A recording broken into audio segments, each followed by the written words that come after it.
Hola, bona tarda.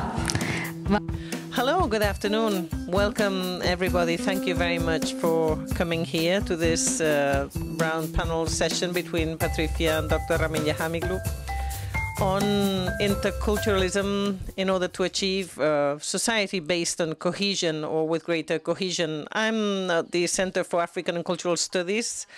And, well, we've been working for 30 years for the dissemination of knowledge about Africa, migrations, and the intercultural approach. The idea to organize this panel discussion is, first of all, I will give a short introduction in order to contextualize the subject area we're going to be dealing with. Then we will have this discussion between Ramin and Patricia about 5 issues. It'll be an open discussion session with 5 questions, and they will be giving their reflections and answers. And after that, we will open a space of 15 or 20 minutes, depending on how we're doing about time, for questions coming from the audience for the speakers. First of all, well, I'm going to give you this short introduction about inter or multiculturalism that very often is something that people talk about, and we think it's important to have a good definition of what it really means. From the beginning of the 80s, there's this new movement for the definition of citizenship in a diverse city, religious, ethnically and culturally. And this new approach that came to be started on a tension that meant a legal acknowledgement and an acknowledgement also of the need of promoting positive relationships between different cultural groups. This was seen as a need to confront racism, exclusion, tension, and to have a city where differences are something that people are aware of, but working together towards an equalitarian, plural, fair, multiple city. It is true that multiculturalism has become a fashionable word. It's present in public policies, and it's an important subject area both at the national level and internationally. However, multiculturalism is a concept used in different concepts and with different social and political interests, sometimes very different. And this means that the term is sometimes diluted and even loses its sense. So this multicultural policy means acknowledging cultural diversity in the first place, not with the aim of just mere inclusion of the historically excluded groups within the interior of a social structure that's already established, because this would be multiculturalism not questioning the rules of the game, but rather interculturalism sees it differently. It wants to have more equal societies with the contribution of the different groups equally. When we think of interculturalism as the contact and the exchange between cultures, that is, between peoples, practices, knowledges, wisdoms, and different cultural traditions, it is true that this exchange could happen in conditions of equality or inequality. For it to happen in conditions of equality, multiculturalism has as a principle equality, equity, and non-discrimination. Interculturalism, then, is seen as a process and a project that requires a critical, open discussion or dialogue for the transformation of all the structures, institutions, social relations, and the development of the way of being, knowing, learning, feeling, and living, for it all to be different. Interculturalism, understood in a critical way, is something that has to be built still. And that's why it is seen as a strategy, an action, and an ongoing permanent of a relation and negotiation between, and on the basis of respect, legitimacy, symmetry, equity, and equality. It means that the focus of interculturalism is not only in minorized populations, but rather in all the different sectors and groups of society, including hegemonic cultures. And because of this, interculturalism has to be understood as a new idea of society, as a political project, a social, epistemic, ethical project addressed to structural transformation, meaning that amongst us all we can build a society that is radically different. So then you might wonder, what about conflict and context of power, domination, and colonialism, things that have been happening and might still happen during the process? What about social structures, political, economic, epistemic structures that position the cultural difference in terms of superiority and inferiority? Precisely in order to have a dialogue about these different subjects, today we have with us Patricia Caromaya, who is an activist defending the rights of the Gypsies. She's from Madrid, a psychologist and a feminist. She does research with approaching those realities that have a greater influence on the Roma peoples, especially Gypsy women, the Calis. In her recent article called Calis Organizations and the Spanish Model, a Framework for Resistance or Complacence. This is included in the book of Romani Women's Movements and Discussions in Central and Eastern Europe. Now she's a member of the Civil Society Advisory Group of United Nations Women in Madrid. And we have with us as well Dr. Ramin Jahanbegloo. He is from Iran and Canada. He is a PhD in philosophy. In April 2006, he was detained in Tehran airport, accused of having or organizing a special velvet revolution in Iran. He spent 4 months in prison and then he was let free on parole. In October 2009, he was granted the Peace Award of the United Nations Association in Spain for his extensive academic work in the promotion of dialogue between different cultures and the defense of nonviolence. Currently, he's the director of the Mahatma Gandhi Center for Peace Studies and professor and vice dean of the Agenda Global University in Delhi, India. So welcome both.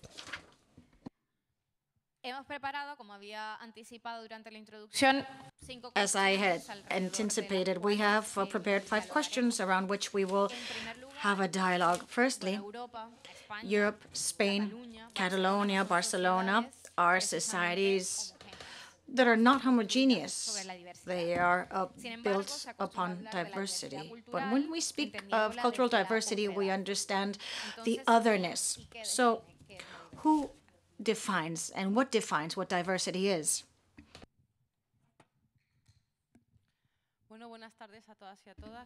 Good afternoon, everyone.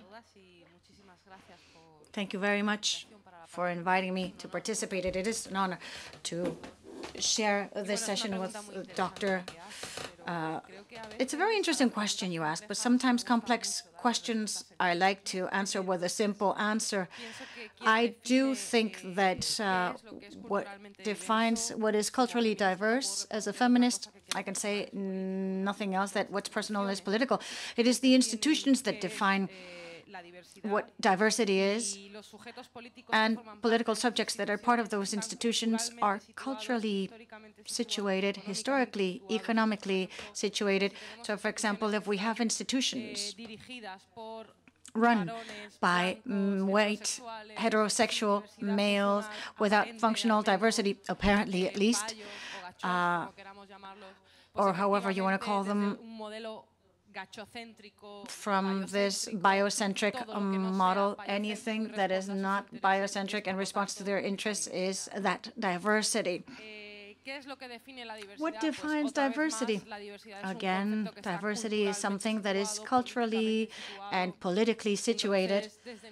So what defines diversity, as I see it, is life itself. It's an ecological perspective, an ecological system. When diversity ends, otra cosa es que desde determinadas instituciones monolíticas haya unas necropolíticas, por llamarlo de alguna manera, que intentan homogeneizar o anular esa diversidad o incluso jerarquizarla, ¿no? Entendiendo, atribuyendo significados peyorativos a todo lo que se sale o es diferente de ese sujeto político más normativo, ¿no? Y esto lo podemos ver, por ejemplo, en la propia constitución de las personas que forman parte de la Comisión Europea, ¿no? Pues en su mayoría son sujetos, varones, payos, heterosexuales, sin discapacidad funcional aparente. Entonces, claro, todas las políticas que se derivan, por ejemplo, en el caso de la inclusión de la población romaní en toda Europa, pues son políticas que son absolutamente gachocéntricas o payocéntricas, que por supuesto excluyen a las mujeres romaníes y que van destinadas a incluir a las comunidades romaníes en tanto en cuanto sean complacientes con los intereses económicos de este sujeto político. Of this political subject, so we apologize, we lost the sound. So we can understand how all policies devoted to the inclusion of the Rome population in Europe and in Spain and in Catalonia work. And we can understand all the violations of human rights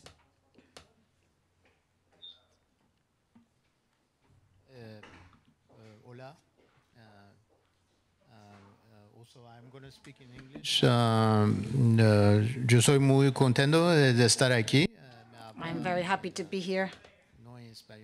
I won't speak in Spanish, I'll speak in English. Thank you for inviting me. Thank you to all the people from the municipality for inviting me. It's very nice to be here again in Barcelona. Barcelona is one of my favorite cities in the world, so I come here practically twice a year if I invited or want to teach.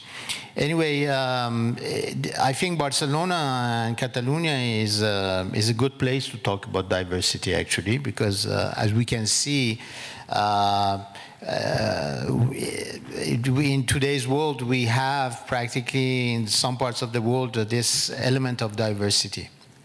But more precisely, I want to say when we talk about diversity, we are actually, if we talk about cultural diversity or human diversity or biodiversity, we're always referring to differences. It's a system of differences, actually. And for human diversity, which is actually our subject right now, talking here, is diversity in gender, is diversity in race, is diversity in languages, diversity in religions, national origins. So these are actually differences that we have in our human world. But the element which is important for our conference and has been very important for our 20th century and especially 21st century, the globalized world, is the togetherness. Actually, how can we be together and live together with our differences? That's the problem. So I would call it togetherness in difference. And here I think that it's all about interrelatedness and interconnectedness. How much we are interrelated, how much are we interconnected and interrelated while being different. To answer that, we have to answer it with a question, actually. And the question that we have to ask is, how is coexistence and inclusive politics in a diversity possible? Can we have diversity and at the same time have inclusiveness? Can we have diversity and at the same time have coexistence? Or as we can see in some parts of our world, our diversities are causing problems and are menacing actually our coexistence, political coexistence, social coexistence, and other forms of coexistence. So how can we accommodate individual and communitarian differences in a public sphere? That's actually, when we're talking about diversity, we're talking about accommodating oneself with the other. And so the problem that we have today in practically everywhere in the world, but especially in North America, in Australia, in New Zealand, and in Europe, related to diversity is the problem of multiculturalism. This is what we call it, multiculturalism, actually. It's a solution which has been suggested by 20th century to the problems of human diversity, actually, because we have had, and some of us and others that I can see, the speakers from the Chinese background, which are sitting over there, or from Indian subcontinent background, or from Latin American background, going to and living in North America or in Australia, actually are elements of this multiculturalism. Now, this multiculturalism, they had two responses to it in North America. One response has been the communitarian response, with people like Charles Taylor and others, and the other is a liberal response to it. How can we talk about multiculturalism? And always, in both cases, either in Canada, in the United States, in Australia, UK, or other places, it's always about accommodation of differences, If you go and look at the vocabulary that is used in North America, it's very much unlike Europe. In Europe, we talk always about integration. Okay? For example, I grew up in France. I studied in France. The French, they always say the North Africans, the Africans, people from Black Africa or other places, they have to integrate in the French Republic. They have to integrate with French laïcité. They have to integrate with the French values. Okay? So Europe is has been a continent of integration rather than accommodation. The language of accommodation in relation with diversity has always been the language of North Americans in the US and especially in Canada, where they've been talking about reasonable accommodation in Quebec or mutual accommodation in Ontario. So here, actually, I'm going to take you, since I'm a philosopher, I always take you from one concept to another. The key concept here, which is not put forward by multiculturalism, I actually, as a Canadian, I'm a critique of multiculturalism, and that's why I switched to interculturality. It's the key concept is not only the concept of the other, being the refugee, being the exile, being the person who's the immigrant, the other, is actually the otherness of the other. It's not only the other, but it's also the otherness of the other. How can we talk about diversity without paying attention to the otherness of the other? And the otherness of the other, even if in the case of animals and plants, is all about empathy and about compassion.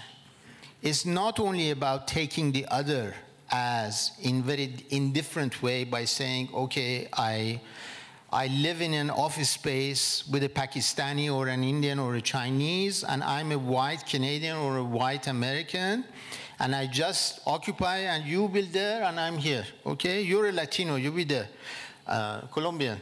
You stay there, I'm very tolerant with you, but you have your space, I have my space. But I'm not going to eat your food, I'm not going to pay attention to your religion, I don't want to hear anything about your philosophy, but I tolerate you. Now, Herbert Marcuse in the 1960s, he used to call this a repressive tolerance. Because it's people say in liberal countries they are tolerant, but actually it's very repressive because they're pushing, and by their indifference, the diversity, saying, okay, we tolerate diversity, but the diversity has to sit over there, not come to my space.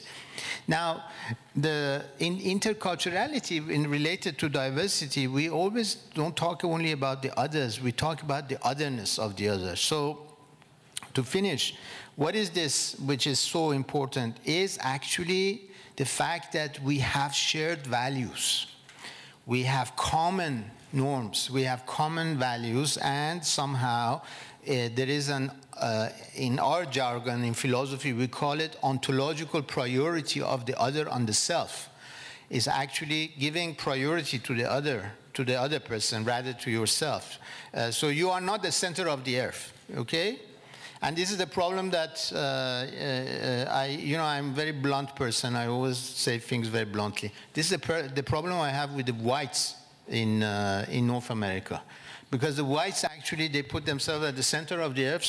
Donald Trump is a good example of that, and they say, okay, now you start measuring from my side the earth. And you say, well, the earth is round, and I'm not supposed to measure it from your side, but measure it from the side of all cultures that are in this perimeter, actually. So the otherness of the other is very, very important. We are not actually, when we are talking about diversity, we're actually talking about the otherness of the other. Okay. Yeah. Where did I put that? So tomando este punto como partida. So taking this as a starting point.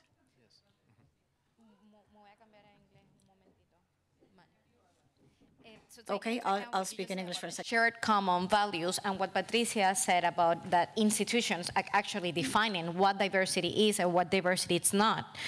So there's another issue. So that when we talk about non-discrimination, we usually take as a framework the Universal Declaration of Human Rights, right? But there are some critics to this declaration, taking into, and these critics, what said is that basically this declaration took place in the West, in Europe, so the values, the norms, the morals, the interest of the West are reflected on this declaration. So what happens when the declaration, the Universal Declaration of Human Rights does not reflect maybe the diversity of non-Western values? So what do we do then? What can we do if we say that this declaration it's Eurocentric?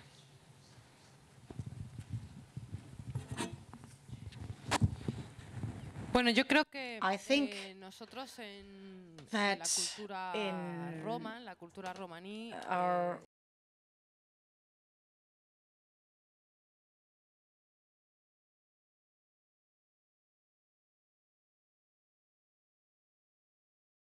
So certain declarations and proposals and conceptions, the fact that they are culturally born or they are politically born in one place or another, we don't mind because we can re-signify it. And the ability to do that derives from the possibility of establishing solidary dialogues. It is very important to establish solidary communications. Without these solidary dialogues, we cannot reconceptualize nor complement nor contribute with different meanings or significance to human rights. It is fundamental that in all cultures or cultural groups, especially focusing on those which are systematically vulnerabilized, such as the Roma population here in Spain for hundreds of years, 600 years. It's important to open up a space of solidary dialogue to re-signify and contribute to the conceptualization of, for example, the right to the city. For us, it's very important to include in the right to the city the importance of the desegregation, the existence of ghettos in large cities like Madrid, Barcelona, is directly related to our guarantee to education. In Spain, over 95% of gypsy population do not finish their secondary studies. And this occurs especially in ghettos, particularly. So it's very important that we can have access to a space in which we can decide communication that is solidary and where the gypsy political subject could have sufficient decision-making power in those spaces. This is indispensable for us. So the problem is not where conceptualizations on human rights come from, but rather the obstacles we encounter when re-signifying these declarations. Also, there's another thing that I think is very important, something that we have very present in gypsy culture, to break away with this dichotomy in the Declaration of Human Rights, which are mutually excluding. We think that we must give it a more ecological approach in the sense of with more interrelations so that we can understand someone's rights in the light of others. To us, it's very important, for example, to understand sexual and reproductive rights within the rights of women, but re-signifying them from a perspective of cultural rights. To us, the guarantee of reproductive rights is not just the right to abortion, which is indeed very important, also the right to not be controlled in a reproduction, that we don't have forced sterilization. But in the feminist hegemonical discourse, this is something we miss, and we miss it because there's no solidary dialogue on equal terms. And then regarding equality, we can continue speaking about this later if you wish. I think there are 2 points here. I agree with Patricia that human rights, the Declaration of 1948 is incomplete, of course, and we can always criticize it from different point of views. For example, Mahatma Gandhi was a critique, before he was shot and assassinated, he was a critique of the Declaration of 1948 because he said there are too much emphasis on rights and not enough on due duties. And he was right, because the duties actually came later on with the protocols of 1966. But coming back to the draft making of the declaration and its philosophy, which was behind it.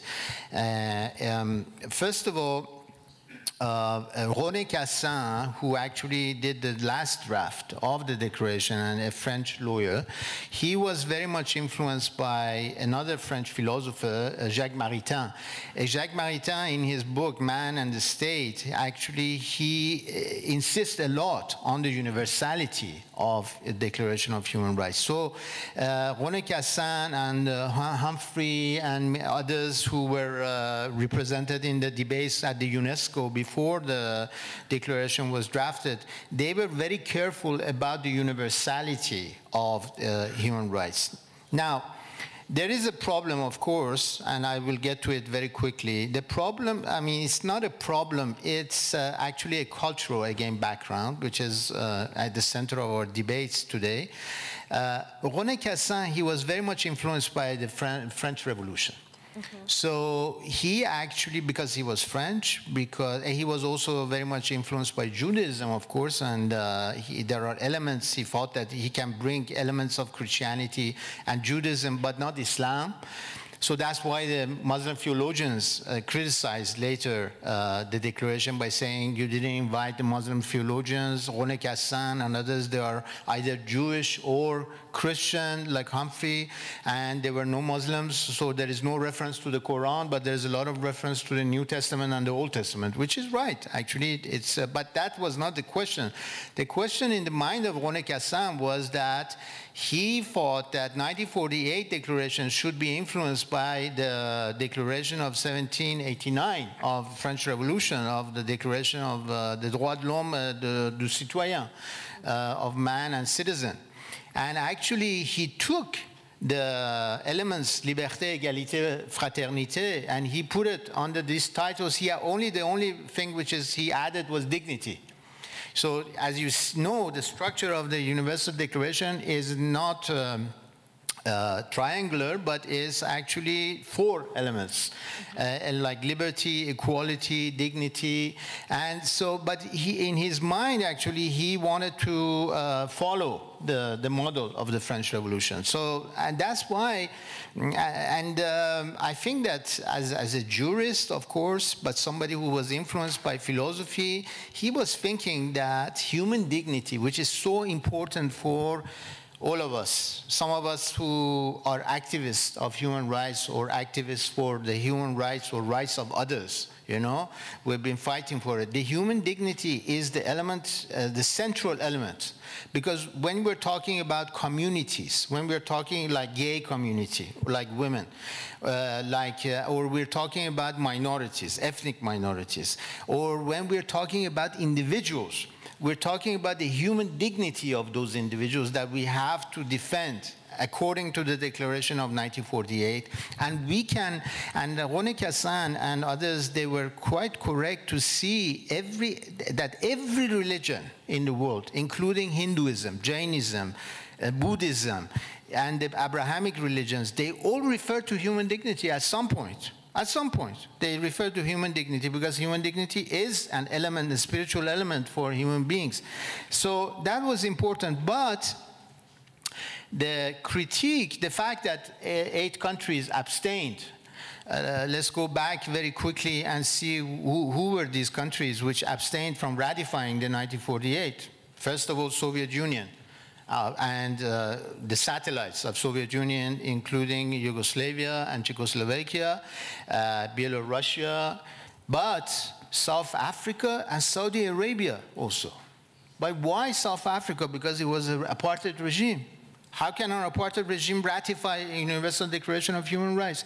Saudi Arabia, because it was a question of slavery, they couldn't accept that. In the minds of Saudis at the time, I think that it's still the same.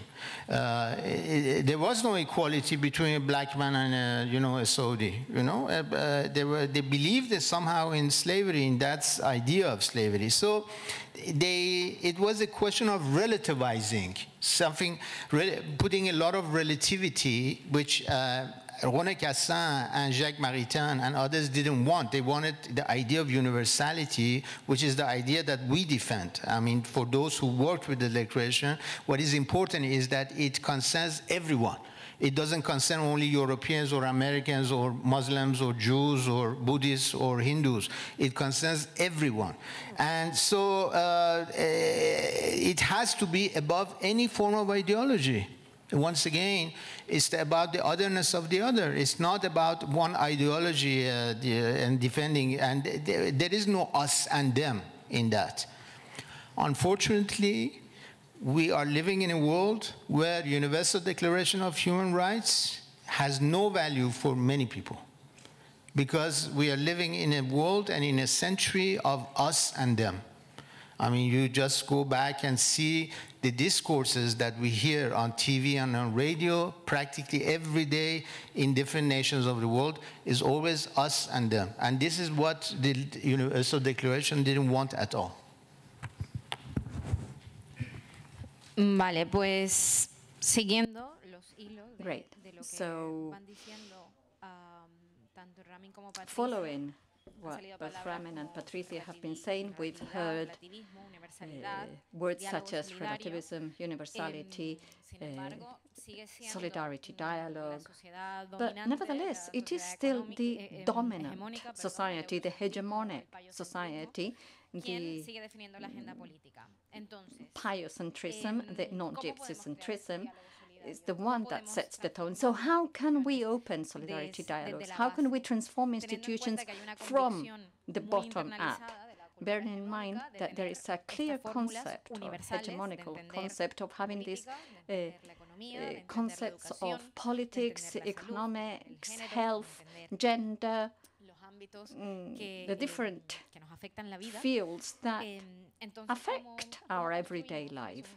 So how can we construct, build those spaces, overcoming the obstacle imposed by this conviction of having these hegemonic formulae?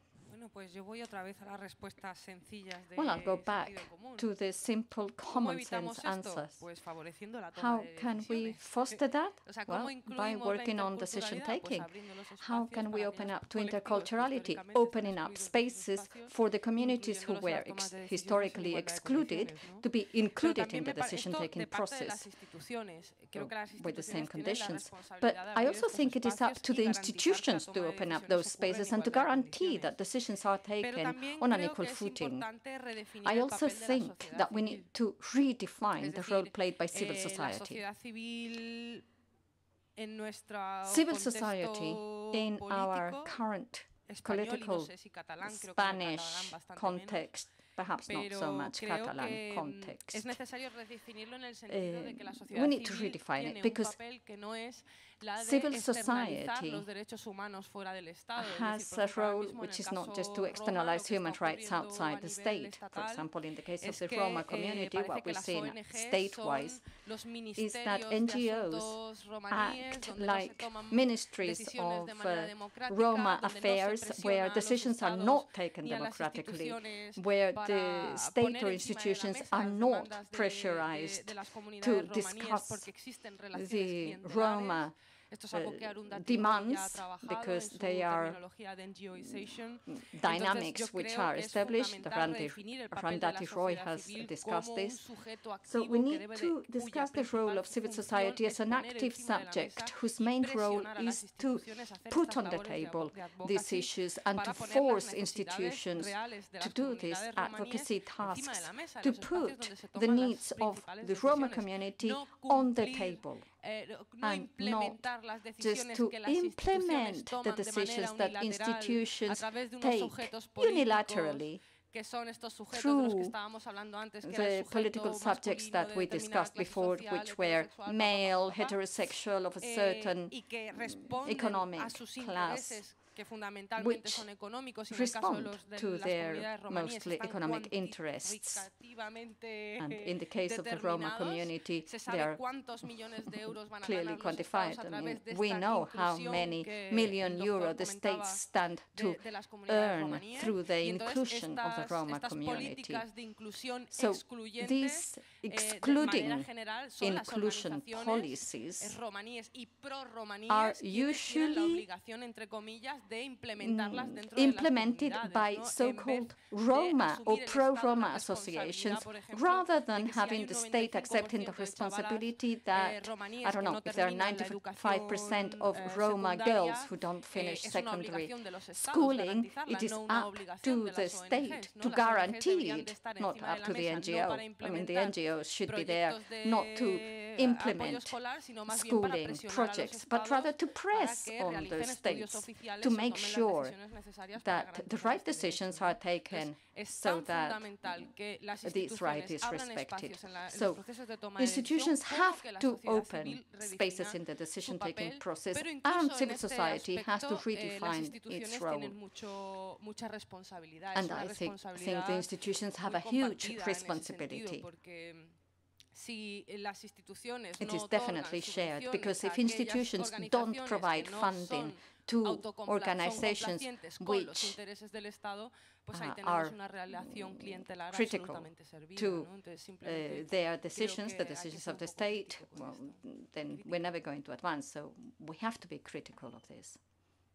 Yes, listening to Patricia, once again, I think there are two elements here. One is the individual element, and the other one is the communitarian element, or let's say institutional element that we've been talking in the morning also about it. And some people were very apologetic about the institution. I'm usually not very apologetic about the institutions, actually. Now, if we are talking about democracy, democracy is not only a regime, it's a way of life. And if it's a way of life, it demands individuals to become autonomous. Morally autonomous, culturally autonomous, intellectually autonomous. This is what the 18th century German philosopher Kant called becoming mature. How then we exit our self-incurred maturity. We cannot have a herd mentality and be like sheep and also have a democracy. Democracy is not a regime of sheep, okay? It's a regime of matured individuals. So that's for the individuals in a democracy, they have to fight to become more and more autonomous and to democratize democracies. It's not because we have democracies that we should not democratize them. We have to democratize Spanish democracy. We have to democratize French democracy. We have to democratize American democracy. And Catalonia is a good place to talk about how to democratize Spanish democracy, because Spain, if you put people in prison without any reasons just because they are asking for independence, why not going back to Frankism, okay? Democracy has to be inclusive, otherwise it cannot be democratic. So that is one element that we have to understand. If you like it or you don't like it, this is the truth of the democracy. It has to be inclusive. And if it has to be inclusive, it's not only the work of institutions that it makes it, it's also the work of individuals, every individual, which makes it individual. So we cannot have a hegemonic culture which refuses diversity of any sort, diversity, intellectual diversity, racial diversity, gender diversity. We cannot continue in a democracy if we do not have that. So that's a problem. Now, here we're adding something to what we've been talking about in the previous two questions, is opening spaces, autonomous spaces. You call them civil society, spaces of democracy, okay? For example, let's take, for example, the immigrants that you have in this city. You have Moroccans and Pakistanis. Now, how many Catalans mix up with Pakistanis except the time they go to the grocery shops to buy something from the Pakistanis? They don't know shit about the culture of the Pakistanis, because you don't go and ask the Pakistanis what they think and how they live as Pakistanis. You don't go. Very few of you do that. Now, the spaces which have to be opened, I'm taking the example of a city that you know. I'm not referring to Paris or to Los Angeles, but I'm referring to Barcelona, a city that you are coming from, and how you can have actually to democratize your spaces. Now, this is actually where things can become much more inclusive, is when you do not look at the Pakistani just as a migrant, but you look at him or her as a citizen, as a co-citizen of Barcelona or Catalonia. And that's where you get, where the cities and rights, actually, which is the title of our conference, they get together. Because you're talking about a city which is trying to have a livelihood of a common good, a livelihood of a common good, a living together once again, which is a... Now this living together is based on civic, what I call civic friendship. And this is a concept that I get from Aristotle. It goes back to the Greeks, civic friendship. How do you want to have a democracy without a civic friendship? How can you talk about rights and cities without having civic friendship? Intercultural awareness cannot live without civic friendship. And civic friendship is actually the pillar of a cohesive society. If we're talking about a cohesive society, we're not talking about only laws and institutions. We're talking about citizens being friends together. But friends is actually to have empathy and to understand each other. Now, the example that I take, and you will understand immediately, I take this example, I call it the Jean Valjean syndrome in Les Misérables de Victor Hugo. You know, Jean Valjean is somebody who has compassion for everyone. He has compassion for Thénardier, for Javert, for Cosette, Fantine, for everyone. Because he can open the spaces of democracy, you know? And this is where actually the interculturality becomes so important against multiculturalism, which is only indifference. You know, you sit there, I sit here, I tolerate you, but don't mix up with me. I don't want to eat your couscous, your Algerian food. I don't want to eat your tapas. You know, I want to eat my hamburger. You cannot only live on hamburger, you will be a redneck, you know? You have to know how the other people eat, to understand them and to empathize with them, and actually to give a meaning to your livelihood as togetherness.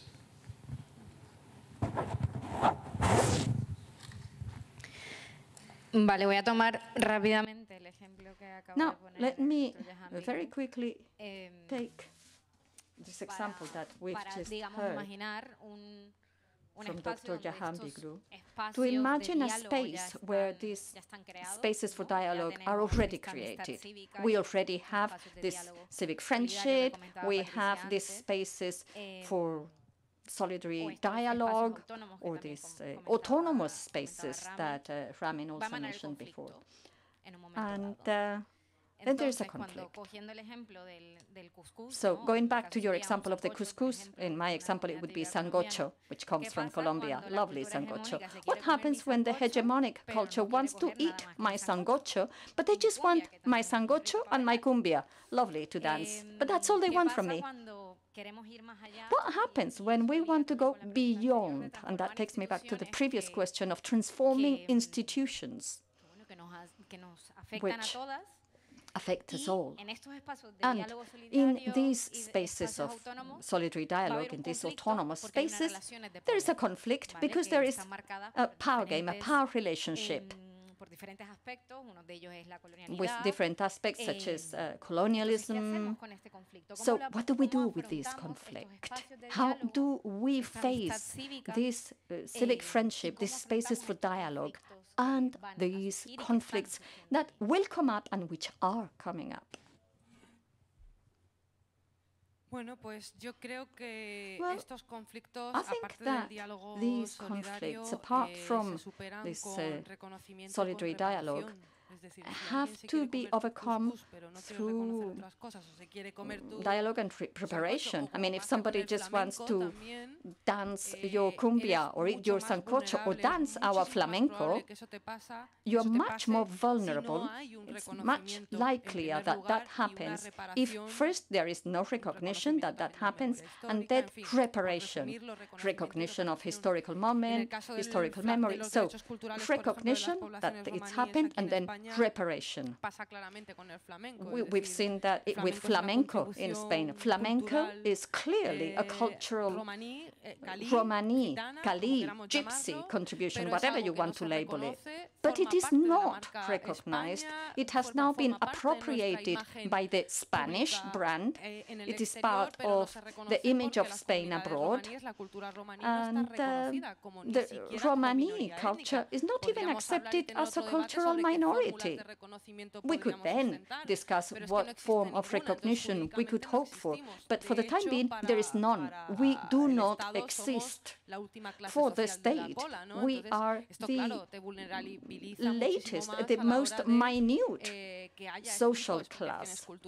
So that means that we are open to cultural expropriation, we have difficult access to justice. I mean, there's a whole chain reaction, which then leads to this kind of appropriation.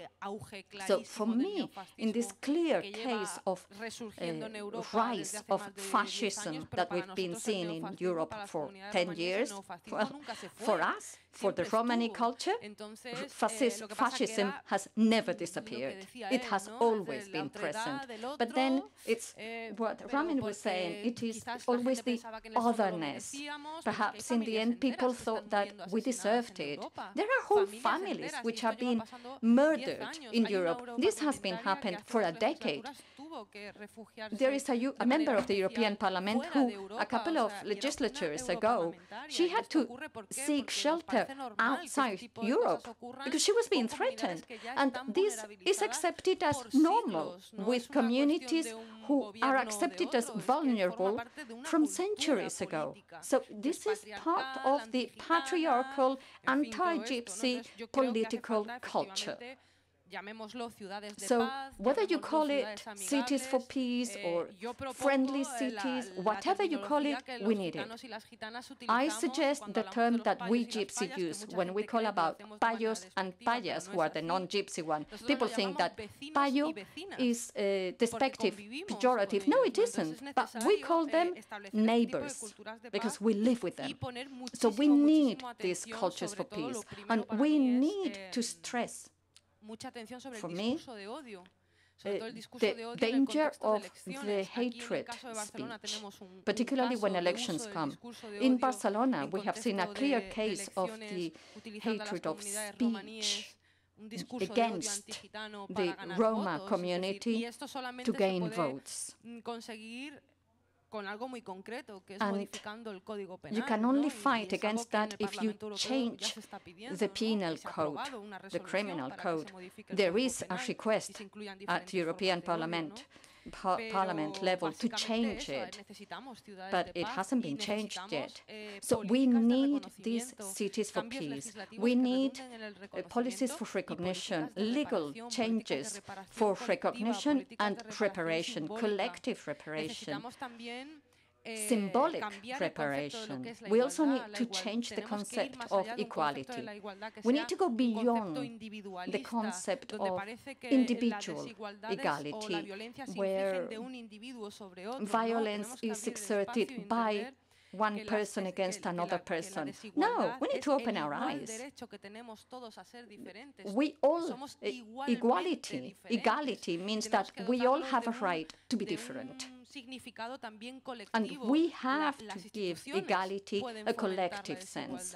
Institutions can foster inegalities. They can foster violence. So we have to bear in mind institutional discrimination and intersectional discrimination, because the discrimination suffered by women of oppressed communities is not just the same as our male counterparts. No. There is also the fact that institutions with gender policies and sexual orientation are also discriminating us, so we are doubly repressed. I think there are lots of elements to bear in mind. Yes, in addition to what Patricia said, I think that we are all members of a culture. You were referring to your Colombian culture, but we are also members of humanity. You know, there is no way that you can only see yourself as a Catalan or a Spanish or a Colombian or a Canadian or Iranian or even Roman. No way, because, and that's the problem with populism, and that's the problem with fascism, and that's the problem with all totalitarian psychologies. Why? Because they always are in binaries of us and them, and the concept of humanity is always missed and discarded and dismissed. So the problem, the issue is that when we're talking about interculturality, we have to understand that we all have multiple identities. Now, these multiple identities are of two sorts. They can be soft identities or they can be hard identities. Hard identities is, well, you say, I'm a Muslim, I'm a Christian, I'm a Hindu, I'm a Buddhist, okay? These are hard identities, hard values. But you might have an identity, you would say, I'm the member of a chess club or a member of a group of people who like to have hats with feathers. This is my club, okay? Or Groucho Marx used to say, I don't want to be a member of any club which has me as a member. Okay, you remember that from Groucho Marx. Marx Brothers is one of my favorites, actually. But multiple identity is when we have multiple identities, again, we cannot have hegemonic culture. And this is where the whole problem of transculturation comes in. Transculturation is when you go from one culture to another, not as a tourist. Tourism is the worst sort of approaching a culture because you actually take the plane, you go for 2 weeks somewhere, you buy a handicraft, you come back and you just take some photos, you show the photos and the handicraft, you say, I understood how Indians live, or I understand how Japanese eat, okay? But that's bullshit. That's not you know that you need time, actually, maybe years and decades to understand a culture, especially when it's very complicated culture. But transculturation is actually the dialogue we're having right now.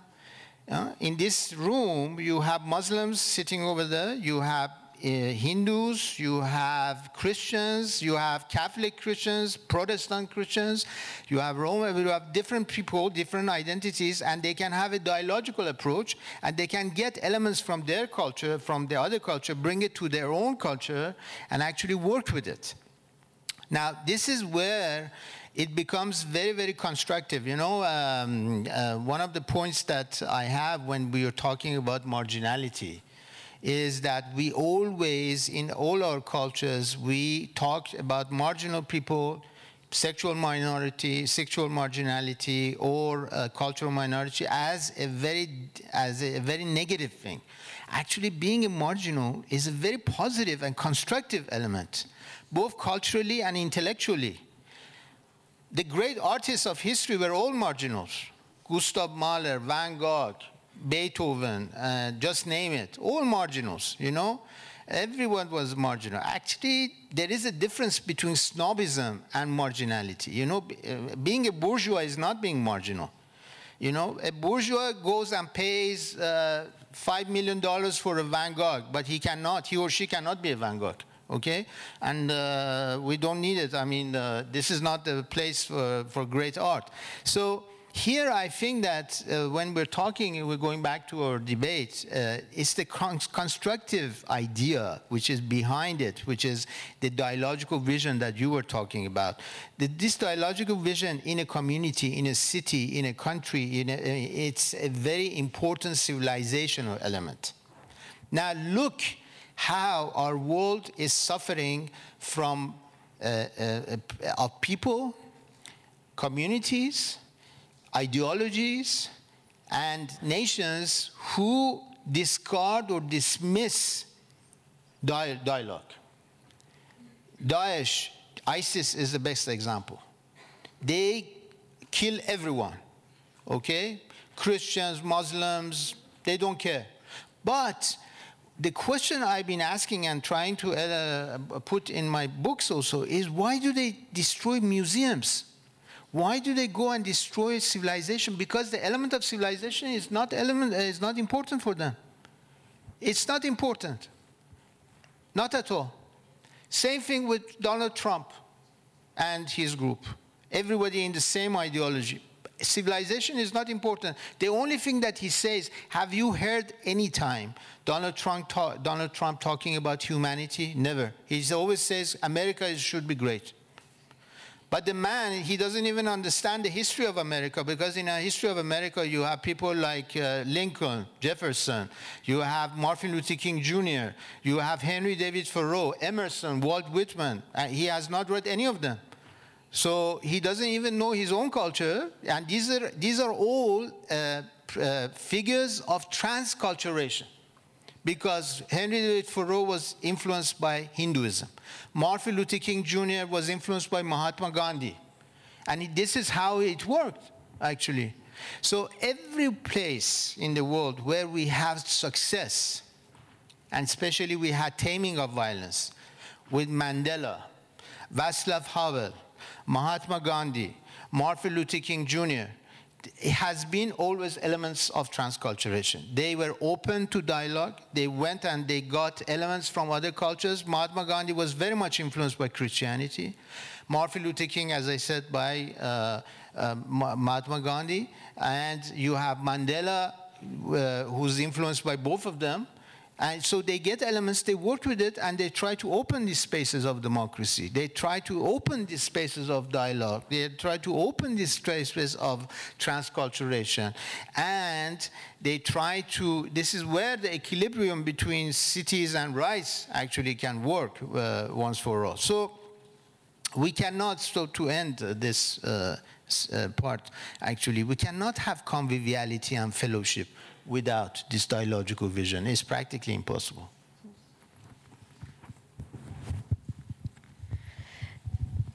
Vale, nuestra última pregunta sería... Our last question is about challenges. Bearing in mind the rise of extreme right globally and locally, what are the main challenges for the intercultural perspective?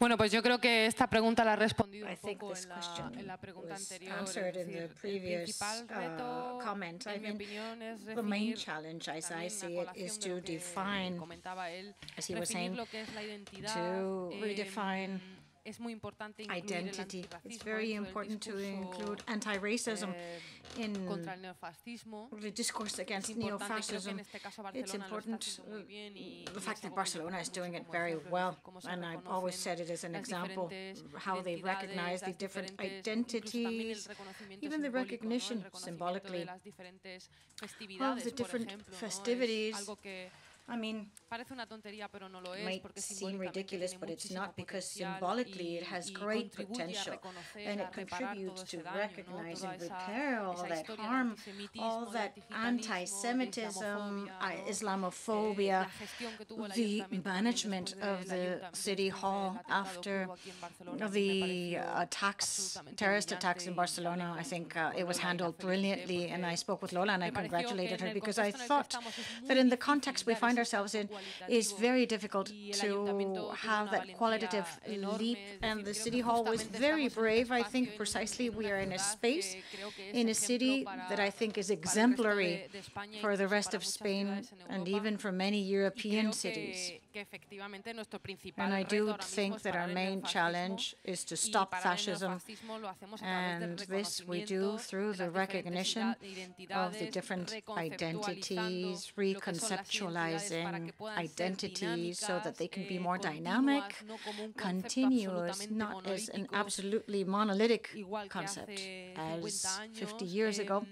resignificando lo que son los derechos humanos, Resignifying mirándolos human desde una rights, perspectiva dialógica, seeing them from a interrelacionada entre ellos, logical standpoint, pero creo que el interrelated with one principal another. But I think the challenge que main tenemos challenge we es, have parar el neofascismo, is to sí stop o sí, neofascism, porque ya sabemos because las we know consecuencias que tiene the consequences un gobierno of a neofascista, neo-fascist sabemos, government. lo tenemos We have it more or less. reciente en nuestra memoria histórica que parece que casi ni se puede hablar de ello, no solamente en España, sino We can también discuss en this Europa. not just in Spain, but also Entonces creo in que eso Europe. es fundamentalmente lo más importante, I think preguntarnos, this queremos is the un key gobierno, point. We need queremos, to ask sí, queremos ourselves, unas do sociedades we neofascistas o want queremos unas sociedades del neo-fascist cambio, unas societies, sociedades or del do we avance want societies democrático, for del change, desarrollo for democrático, democratic porque las fostering, for democracias democratic no es como estar development? embarazada, Because que o estás democracy is not embarazada o no lo like estás. being pregnant. Es You're algo de either sí o pregnant no. or you're not. Es una It's cuestión either que yes or no. requiere un desarrollo, ¿no? Entonces, Democracy podemos needs ir to hacia be adelante o developed. podemos ir So hacia we can detrás. go Nosotros forwards elegimos qué or es we lo can que go hacemos. back. It's up to us.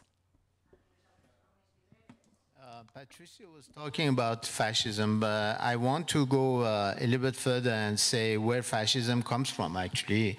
If there is a danger of new fascism in Europe, or let's say ultra-right populism, actually, I think that they come from what I call the three C's, actually, with conformism, complacency, conservatism. These are the three elements which were absent in my previous talks, because I said we have to be autonomous, we have to be dialogical, we have to fight for civic friendship. Now, one of the problems with us sitting here and all the population of 21st century is that people have become very conformist. You know, they love to sit in front of big TVs and watch series, you know, soap operas, and they forget all about the political in their countries, you know. But they have become also very conservative in their values, and they become very complacent.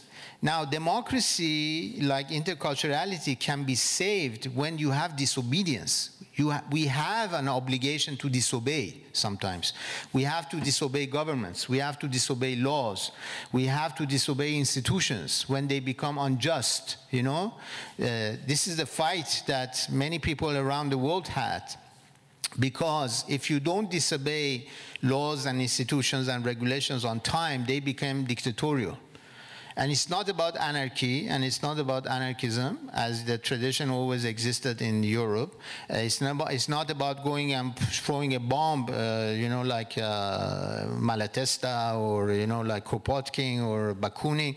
No, it's not about that. It's actually about, again, about this idea of how we have to get out of our, what I call the mental ghettos. We, when in our debates, we are concerned, and I was listening to what was happening in the morning, we were talking about physical ghettos, okay? But worse than physical ghettos like you have all the blacks in Harlem, or one place, or you have all the Pakistanis in one place in Barcelona. But worse than that is the mental ghettos. You know, we create the mental ghettos, and the mental ghettos actually don't let you see beyond your own values, and you're mesmerized by your own concepts, you're mesmerized by your own religion, you're mesmerized by your own race, you're mesmerized by your own gender.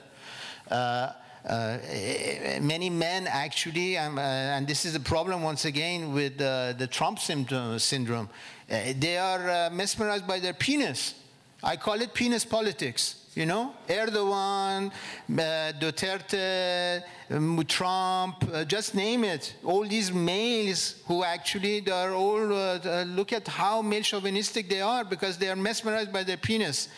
And they think that politics is the politics of the penis, but it's not, actually, again. So they become, this becomes a big problem. So we have to go beyond these mental ghettos, because mental ghettos will take us to not to civilization, but to decivilizing process.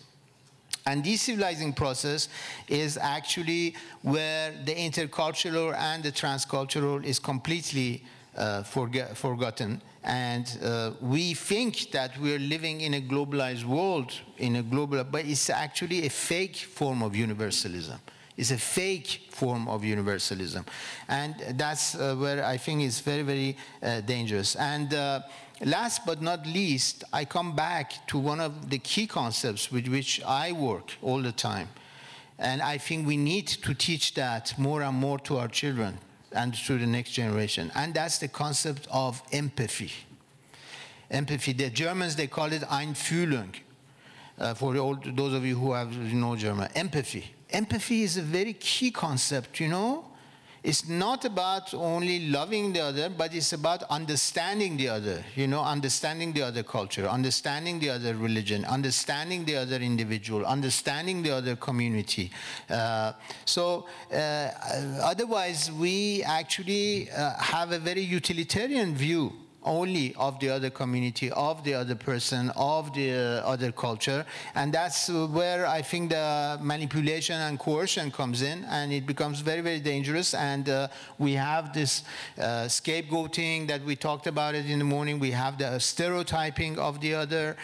We have the othering of the other. Instead of looking at the otherness of the other, we are othering it by saying, oh, those Indians, I don't want to feel their spices, actually. Let them do it there. I don't want to go to the restaurants, or I don't want to hear them, or I don't want them to be part of my politics. One of the ways of doing it, I will invite you in Spain or in Catalonia to do it, is to ask people to be part of your politics. Tomorrow, we need to have some Moroccan ministers for Spain. Which political party in Spain, PP or I don't know, or socialist, which political party accepts to have Moroccans as ministers tomorrow in Spain?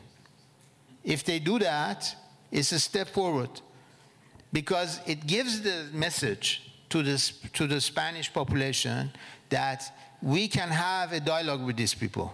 They can have a dialogue with us, and they are part of actually this community, this political community, and this democracy.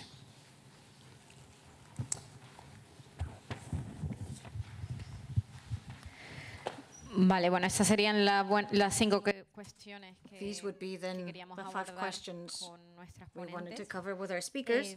Han salido muchas ideas. We Voy a heard many simplemente ideas. decir I'm just going to conceptos mention que- some con los que nos concepts quedamos. that Y I damos take with paso me, a- and then a we'll give preguntas the de la floor audiencia. to the questions Se from ha the hablado de las audience. instituciones, We de heard la of diversidad institutions, como concepto cultural y diversity as políticamente situado. a politically Se ha hablado de situated mirar quién concept. está en We esas spoke of instituciones y seeing con lo who cual is quién in those define institutions, esa so who diversidad. defines that Se ha diversity. hablado de We acomodación heard mutua of mutual de la diferencia accommodation versus of la differences integración o la versus inclusión. integration or inclusion. Se ha hablado de We heard no solo hablar about del otro o de la not otredad, just sino de la the otredad que está dentro otherness, de but nosotros also mismos. the otherness Se ha within hablado de ourselves. We resignificar, hope of establecer re-signifying, diálogos establishing solidarios. solidary dialogues. Se ha hablado We también heard de comprender of los derechos a la luz understanding de otros derechos the rights culturalmente, in the light of other de ese rights mismo derecho. culturally.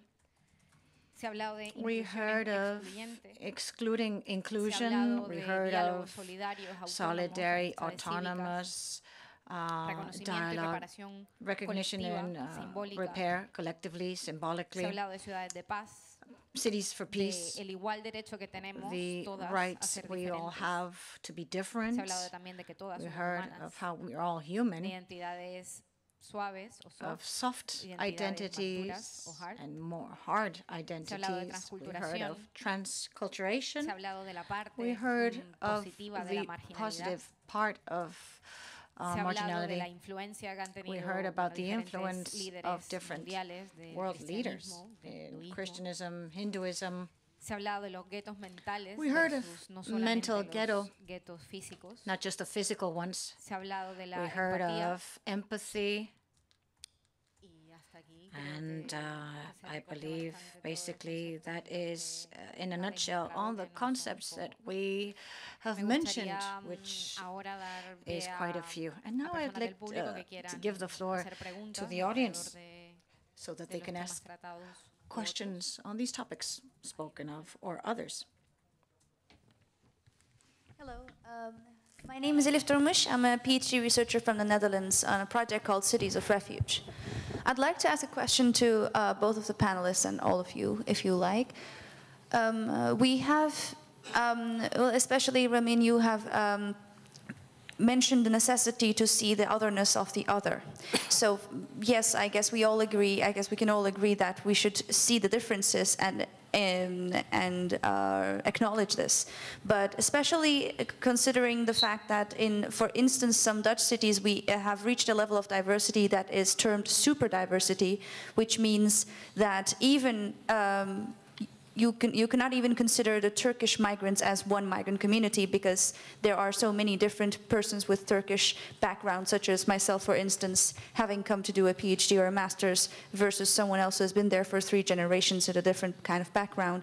So bearing in mind how diverse cities have become in today's world, how do we go forward from seeing the otherness towards actually building a society based on common values? So how are these values to be determined then? Yes, we recognize and acknowledge the others and we engage in dialogue, and then what happens? How do we choose the values upon which we base our new societies and the ideal world? Yes, I was also talking about the micro communities, not only about the grand narratives or the large communities, and I think that we have to pay attention also to the micro communities, which are very, very important. Your case is actually very similar to mine. I mean, somebody who's a very cosmopolitan, have been living in different cultures. I also was born in the Middle East. And so I know the Middle Eastern culture, have traveled practically to all the countries, and I've been in prison in Iran. So, I mean, prison is also schooling, some kind of schooling. Unfortunately, you learn a lot about the culture by going to. So, but I think that, you know, that there is something which I wanted to say, which is very important, and it has to do with people who represent institutions and especially politicians. This goes, actually adds to what you said. You know, the problem that we have in today's world is that we pay too much attention and we have too much confidence in people who represent our institutions, but they don't respect us and they don't care. The example is the mayor of Barcelona. She came, actually, she gave a speech and she left. She didn't stay to listen to us. Why? Because it's, and all the politicians are like that, because for them, it's being in the limelight, which is important, and having power. They don't care about the others. If they cared about the others, the problems were not there. Like, look at France, actually. And people don't say that, but I will say it, and I always repeat it, that leaders, instead of listening and learning, they only want to lead. But actually, leading comes at the end if you don't listen and learn from the others. And the whole point about our conference on citizen rights is about listening and learning from each other. If we don't have this capacity of learning, you talk about common values. Common values are not something which is given to you. It's something that you learn how to make them together by living together. It's like a partnership in a family, or among partners, homosexual partners, or man and woman. You learn, and if you don't learn that, you get a divorce and you separate. Why? Because you haven't learned how to live with the other person. Okay, so livelihood is actually again a togetherness of differences. And this is where the common values comes, but common values are not dropped from the sky by a god or by a politician. Common values are something that we learn by experience. So experience is so important as a concept in what we're saying and we're doing. And this is how we learn about our mistakes, but we learn about our friendships and about our fellowships also, which are very, very important.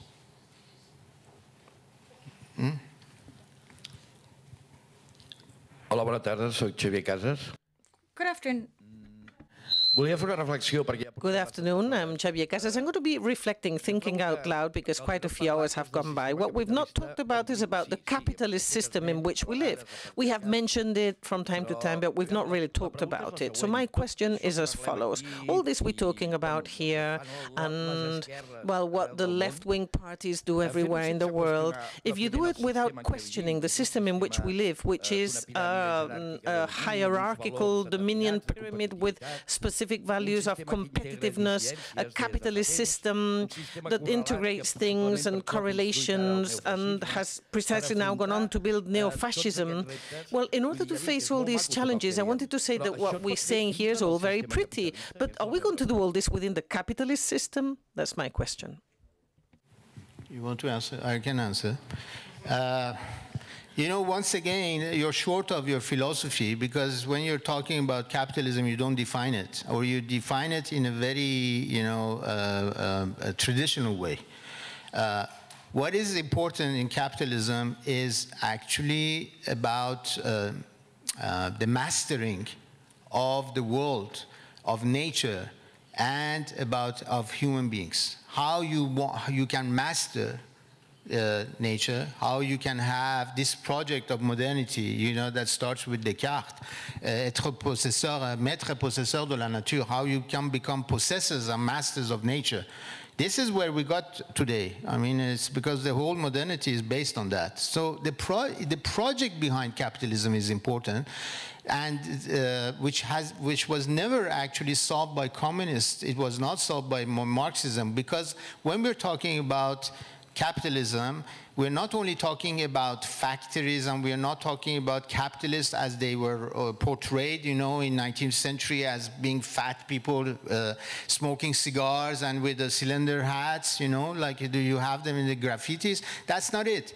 Actually, when we're talking about capitalism, we're talking about technology. Today, capitalism is all about technoscience. And it's the control that technoscience has on nature and on us as human beings. That is where the problem starts. Because it doesn't start only with people like Trump. It starts actually with companies like Apple or Microsoft or Google or Yahoo, because they are the ones who are controlling our lives. And we actually feel very inoffensive. We feel that we cannot do anything about it. And nothing. Look at how our lives has been dominated for the past 20, 30 years by the internet. I mean, the new generation of our children and grandchildren, they are a new human species, because they don't talk to each other. They don't play with each other. Where it put several kids of the age of 8 to 10 in a room. And when it was your generation, you used to actually wrestle or talk or hide and seek, play hide and seek. They're going to take out their mobile phones, the smartphones, and they're going to start communicating through the mobile phone. This is actually where capitalism comes in, you know. It's an element which is much more important, and it's actually controlling our lives, and it actually it even controls our cities and our rights, which we cannot control anymore. So we have to be very careful about how we define our notions, and we have to go back and reflect on them and try to analyze them and try to understand what does it mean to live in a globalized world. I mean, we are very happy looking in a very narcissistic way, look at ourselves and say, I am global, you know. 200 years ago, people were not global. I'm very global. But this is nonsense. What does it mean to be global? We all have laptops and we all have smartphones, but the smartphones have not made us smarter. Actually, it has made us more stupid, because we are losing everything about our cultures. I mean, you as Europeans, when you compare yourself or you compare your children with people who knew about culture, much more about culture, they used to read novels or know their stories or know their folklores, you know, German, French, Spanish. They don't do it. They don't read. How many Spaniards today read Don Quixote or Unamuno or Ortega y Gasset? They don't even know who's Ortega y Gasset. You know, the guy was actually the philosopher of the 20th century, not very far, you know. But this is the big problem. So.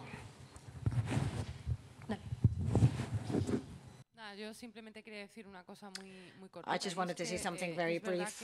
It is true that capitalism is behind everything we've been speaking about. Capitalism does have several strategies, like patriarchy and everything you mentioned. I agree with him. Certainly, the importance of including in all this analysis the impact of technology.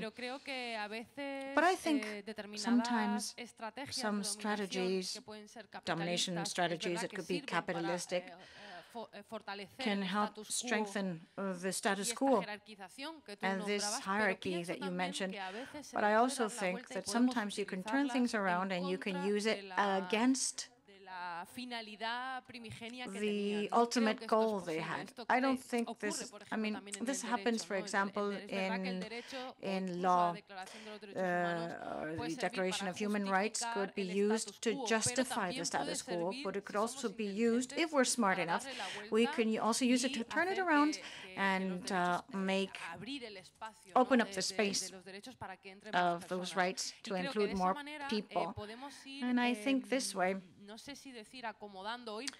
we can accommodate or little by little change and have a change this framework until it gets to a point in which it no longer is what it is today, and it'll be something completely different instead of, but you know, aiming at a radical overnight change of the capitalistic situation we live in, I think is completely a utopia. You know, we do need a transition phase.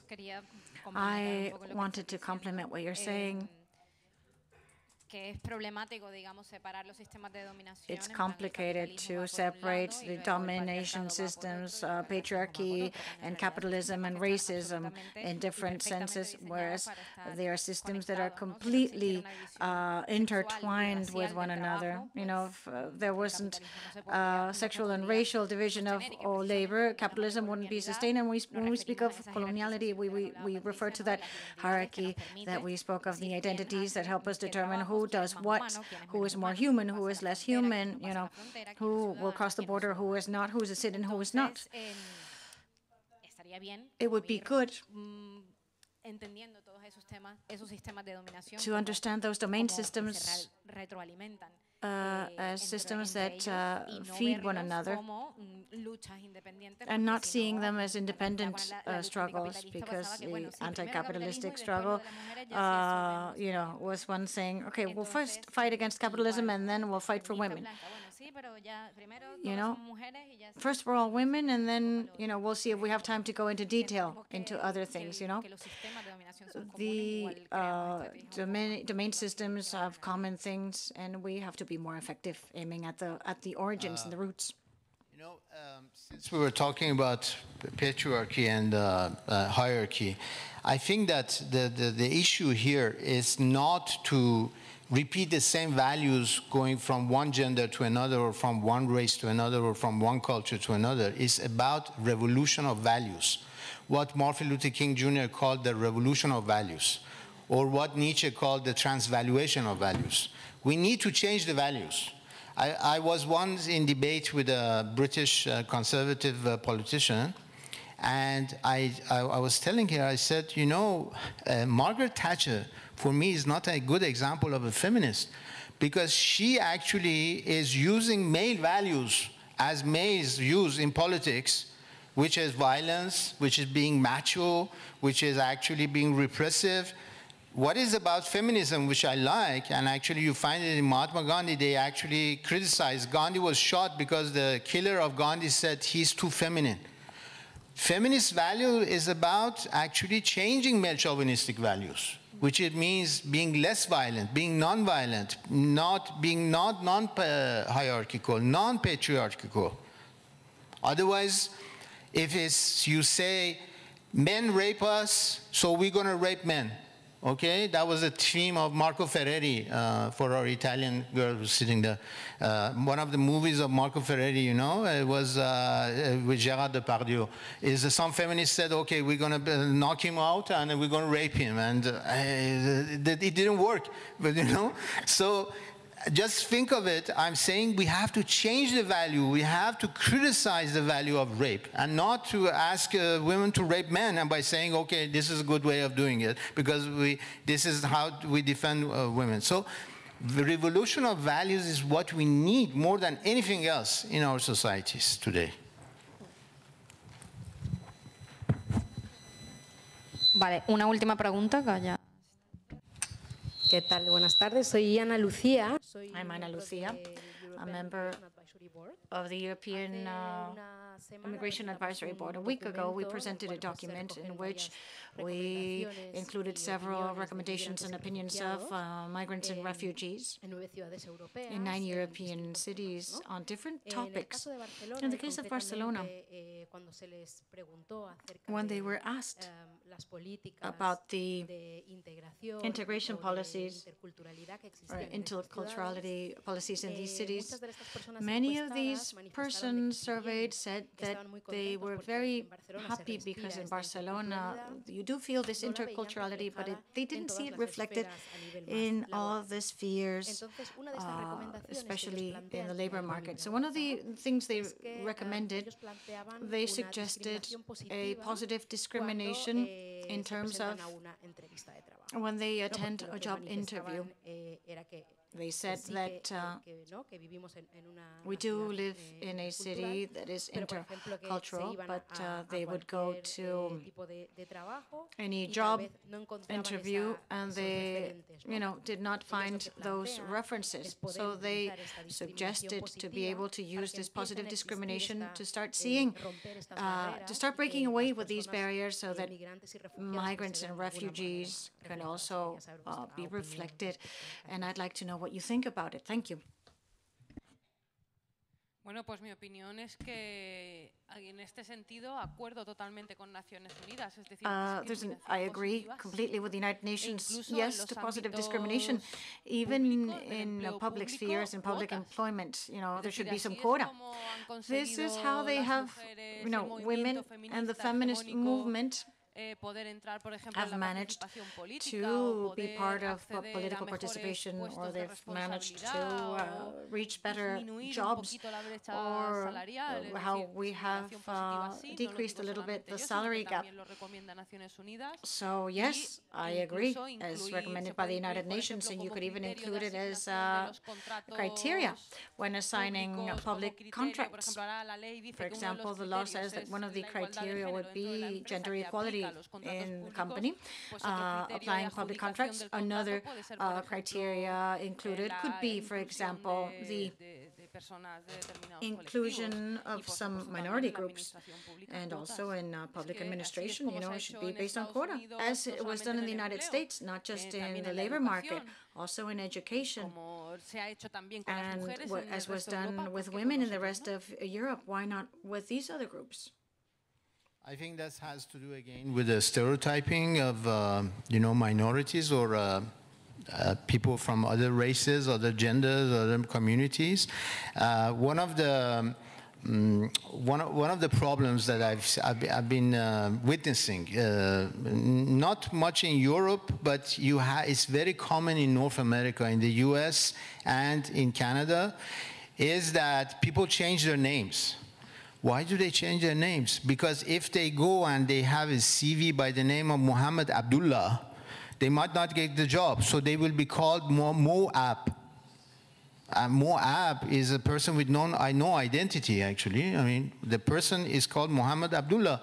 If his parents called him Muhammad Abdullah, they have a name, there is a reason behind it, okay? Otherwise, they would not call their son Muhammad Abdullah. But they have to change it.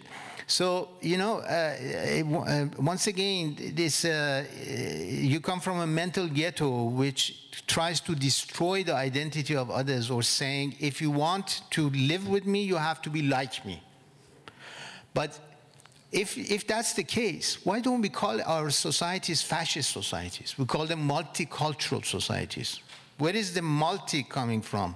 I don't see a multicultural society where a Muhammad Abdullah cannot get a job and somebody by the name of Shane, I don't know, Christian can get a job.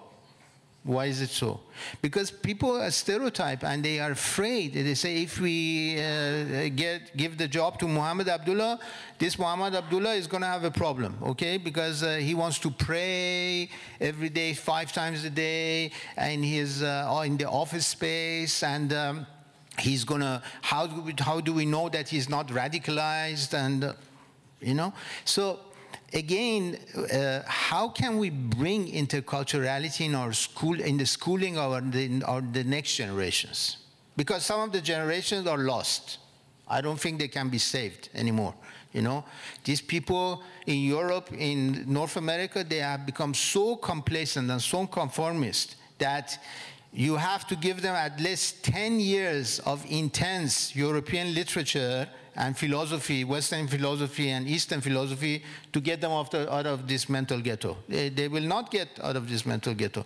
But the next generation we can school them in a way, we can teach them that the interculturality becomes the second nature for them if they are supposed to live in those countries, so they can somehow not be ashamed of being a Colombian or a Roman or an Iranian or a Hindu or a Buddhist, and at the same time say, I'm American, okay? I'm a Chinese American. But I'm Chinese, I eat Chinese, I speak Chinese, but I also know English, but I also consider myself as an American, okay? So this duality is not there, still not there. We should not be optimistic. I think we have to be very skeptical, very critical. We have to understand where our societies are and where are the problems coming from. Because if Europe votes for ultra-rights and if America votes for somebody like Trump, it means that there is a disease somewhere. We have to go and find a medicine for it, you know, and not just put it under the carpet. Many of us are putting it under the carpet because we don't want to see it, like in Italy. Okay, we don't want to see Salvini, we just put it under the carpet, okay, somehow. And we say, oh, we are Italians, we only eat spaghetti, or we produce Pasolini, but Salvini is a problem, is just an accident, okay? But Salvini is not an accident, you know? That's a big problem. Bueno, con esa reflexión final. So with those final remarks, we finish this panel. Thank you so much, Patricia and Ramin. That was quick. Y gracias a todas y todos And thank you all again for attending.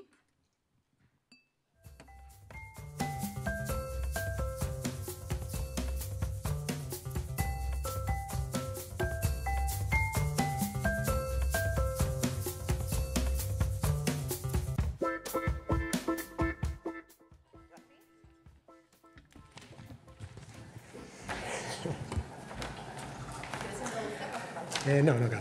Gracias. Pues, buenas tardes a todos. Somos un grupo de 2. Él es Javi, soy Raúl. Somos nos dedicamos a Javi is Raúl, and what we've done today and we'll do tomorrow is contribute in the way we can to this topic, which is quite intense.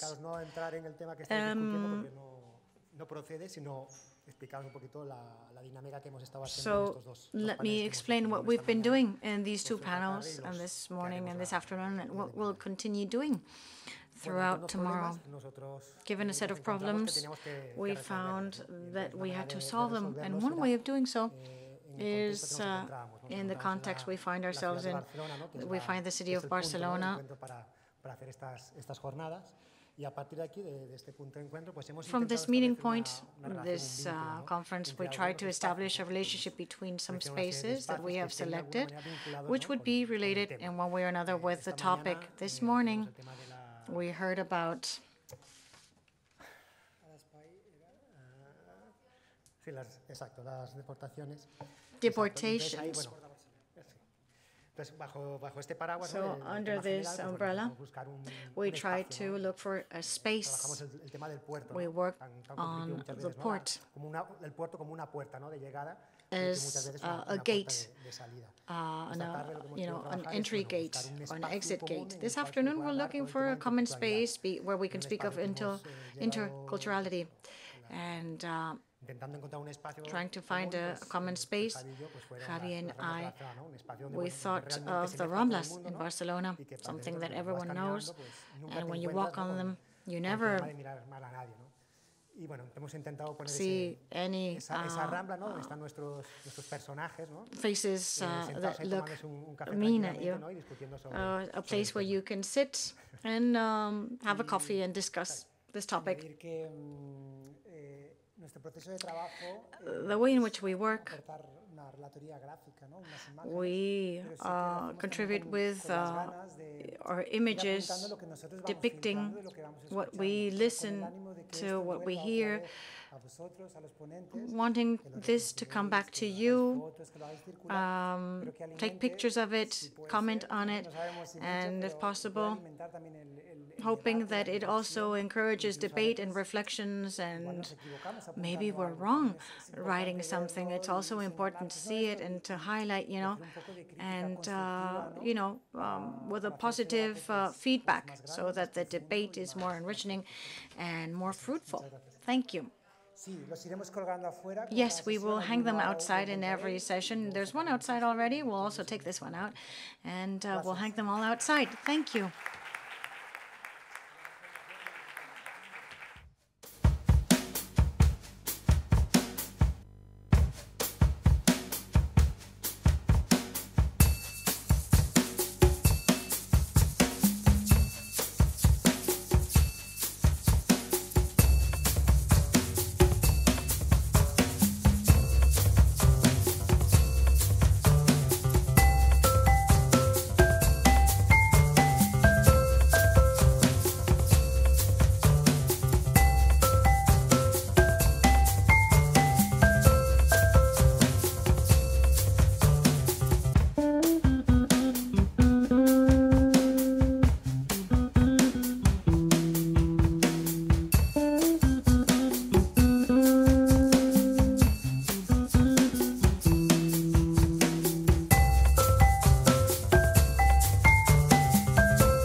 directora del proyecto Umbral, nos parecía muy interesante poder participar en el Congreso Cities for Rights. Como sabéis, in this Congress, Cities for Rights.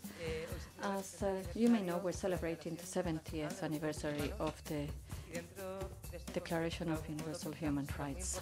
Within this concept, within this celebration, we thought it would be interesting to find a way to establish a dialogue with arts. So we've prepared our project, Umbral Thresholds. It is sort of parallel, but also under the umbrella of the Congress.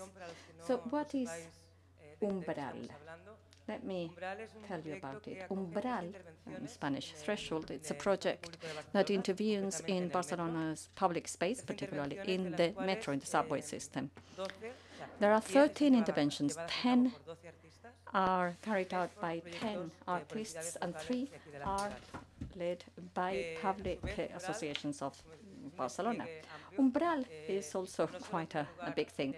It doesn't just take place in the metro, which also, as a metaphor, it works as a part of the city, but it is apart from the city. It underlies the city. It is part of our everyday life. It's a beautiful metaphor, isn't it? That's why we decided to work in the metro.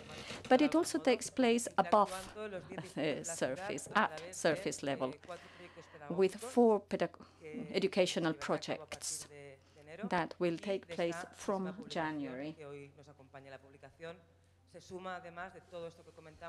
And we have also 10 voices which, based on a text, will give us their reflections on human rights, migration, and racism.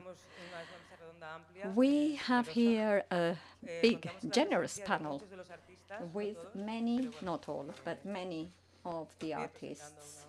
I'll introduce them one by one. On my left, Dan Berjovsky. Oh, sorry, apologies. Of all the metro interventions, this is the one outside because Dan has done a graffiti he's been working on 4 days. That's why he's on that side. Absolutely, that's the reason. He's on the surface. In fact, he finished yesterday. Go visit it. It's in Mundet. As you come out of the metro, let me explain, because if not, it could be hard. You get out of the metro, you take the exit on the right, take right again, and you'll come across it. It's 4 walls which show their drawings, their messages, and that will give you a general sort of map of the current moment. Umbral, the name is threshold, is to try and create a shared space.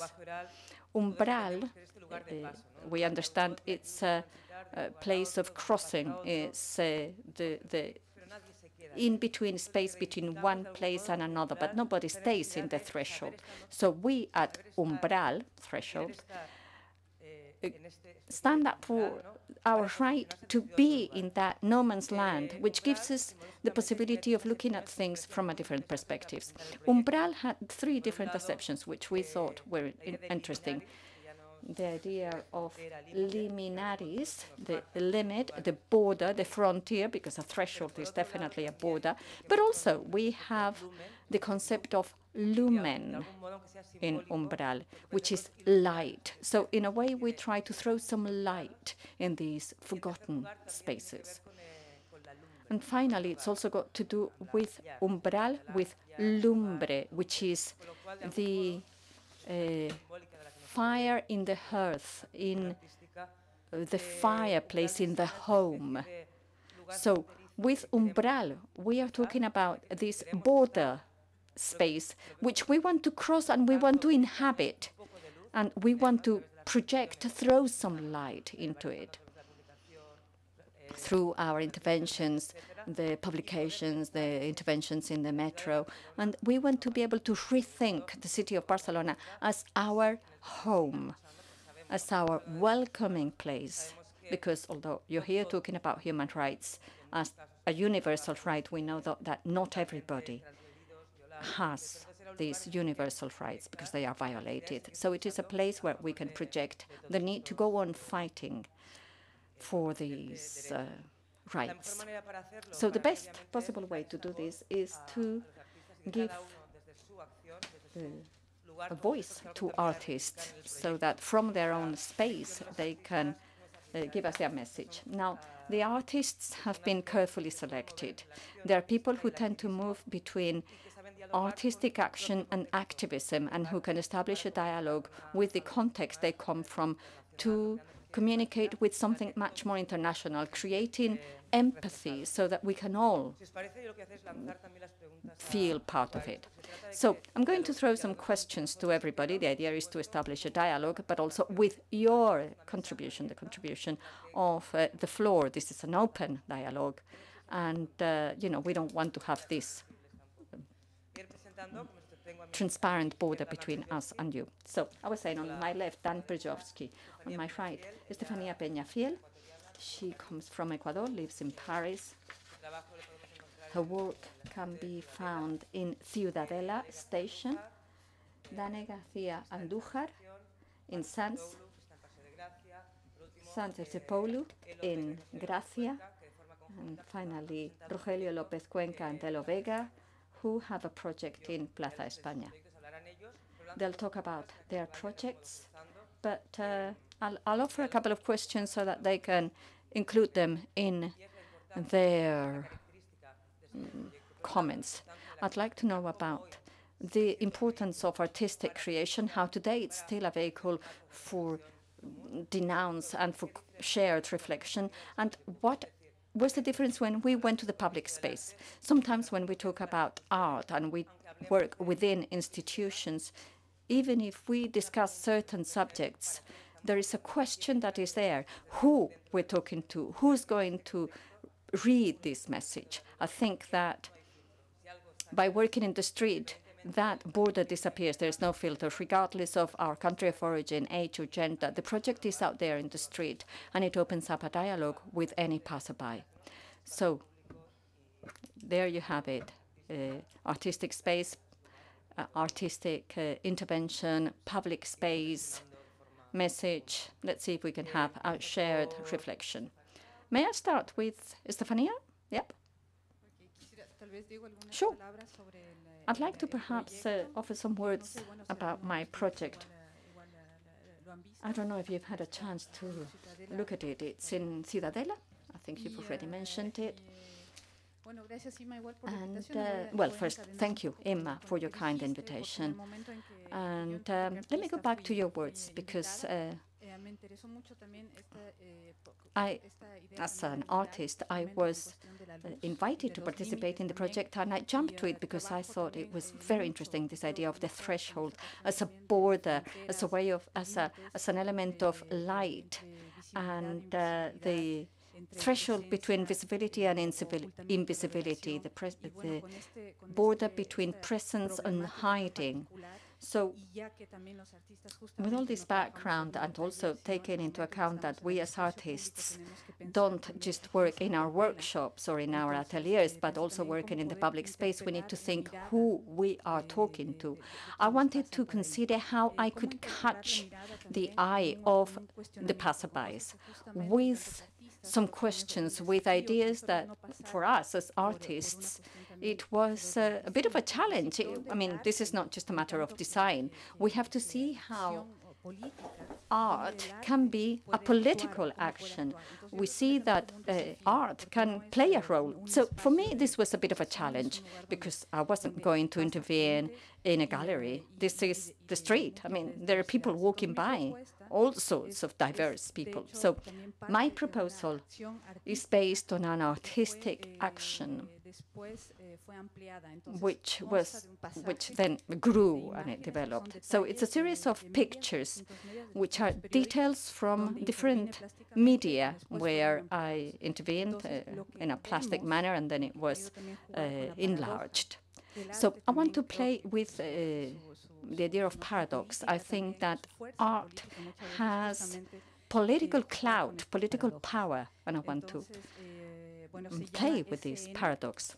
The title of my action is SN, which also stands for sin nombre, nameless, without name, but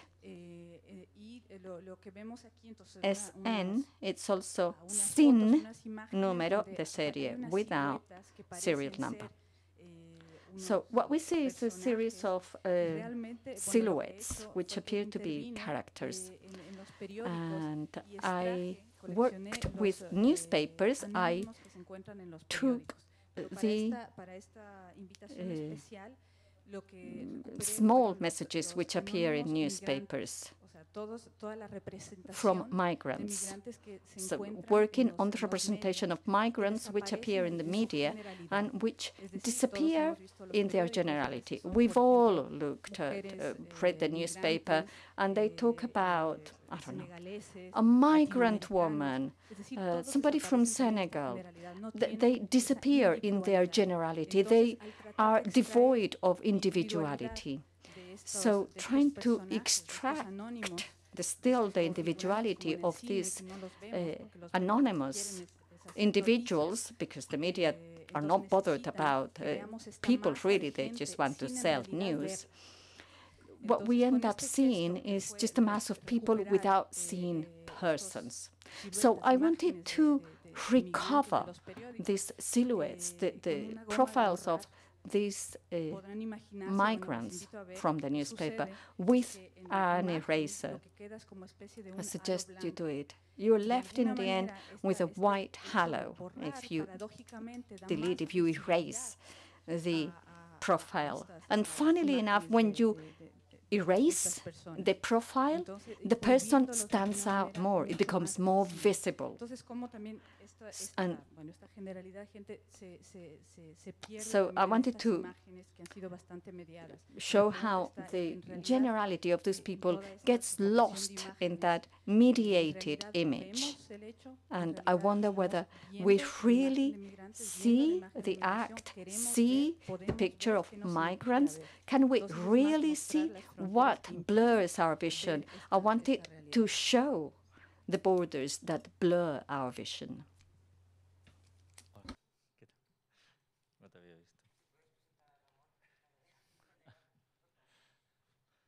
Hola, Ramón. Ramón acaba de llegar y se incorpora a la mesa con nosotros.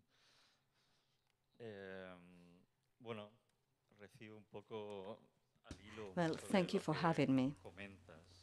Now, going back to what you were saying and what Inma was saying about our interventions in the public space, I don't know whether you are familiar with the artistic practice or what your stereotype of an artist might be, because sometimes our image of an artist is this person who's isolated from the world in their atelier, creating their work.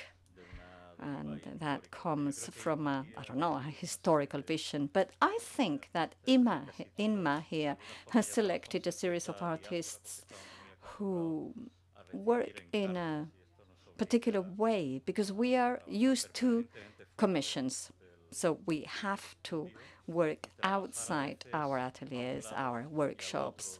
And we have to work on one side and the other side of the world or of the border, because it's obviously not the same thing to work in San Diego, Tijuana, Laredo.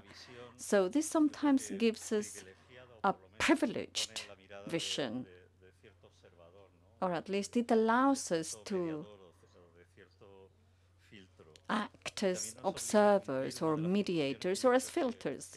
And it forces us to fulfill a basic role of the artistic function, which is that of generating a space of resistance in a world which is becoming increasingly stereotyped, standardized, and normalized. And I think this is an important role. Now, when we talk about working in a public space as an artist, I think that the first thing we do is we question what the public space is nowadays, because I think the public space is being constantly eroded. And this, well, this is another role played by art. Art has to generate discussion. It has to be controversial. It has to generate a critical reading, not just of what we are seeing, that work of art, but also generate a critical reading of life. So I've tried to go back to the work I used to do some 20 or 30 years ago, when I was trying to claim back that public space, reconquer that public space, because it's completely different to work in a normalized sort of white cube artistic space, a very sheltered, protective space where the public understands that what happens there is an artistic fact. It's a clear language. Now, when you work in the public space, that's completely different. In the public space, you have to constantly negotiate that. It's a privilege to work like I'm doing at Sands Station. There are hundreds of thousands of people walking by, and they somehow have access to your work, and they can discuss it, and they wonder about the same ideas I am wondering about. And they go through that threshold, through that umbral. And we generate this kind of mirroring game where you see yourself and your reflection observed by others who are also being reflected.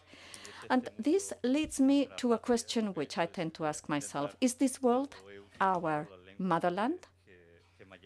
So I use the languages of most of our visitors. Urdu, Italian, there's a huge community, and a huge Italian community here.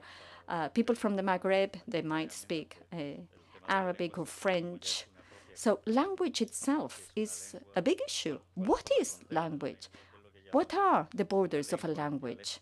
What do we call a language or a dialect? How is this all expressed? I mean, this in itself is full of walls and borders and contradictions. And I think I'd leave it there. I'd give you the floor now. Thank you. Thank you, Ima, for for the invitation. I guess my contribution is a bit different than maybe the rest of the projects, because I don't actually show a piece of work or piece of art in the public space. It's a document compiled by an NGO called United since '93, and it's a PDF document actually downloadable and accessible through their internet address. What I decided 12, 13 years ago, when I first time encountered this document, actually researching and trying to make artwork on border politics. So it was a kind of an encounter with no negotiation, really, from my position. And I started to read this list and this document. And as Daniel suggested, the first reaction was, or first desire, more than a reaction, I want this document out in the public space with no really a particular desire to read. So I wanted to create, with my artistic resources, with whatever you call it, the power or the capacity of an artist and the artistic collaborations, I wanted to create a space political on its own, without necessarily hosting a political content. That negotiation should be kind of already like, should have the capacity to create a political, not a dialogue, because I don't really necessarily believe in that dialogue, but an encounter, and should be with no prior decision. So for this, I refused for more than a decade to facilitate the visibility of this document inside of artistic institutions. So when am I invited? Because already the list has been disseminated in different public space. For me also this is a public space, not necessarily the street is public space. Again, because it creates a kind of a rencontre, an encounter with no initial decision. So it's been disseminated more than last 10 years in outside of the United website in different cities and newspapers and on billboards, and actually using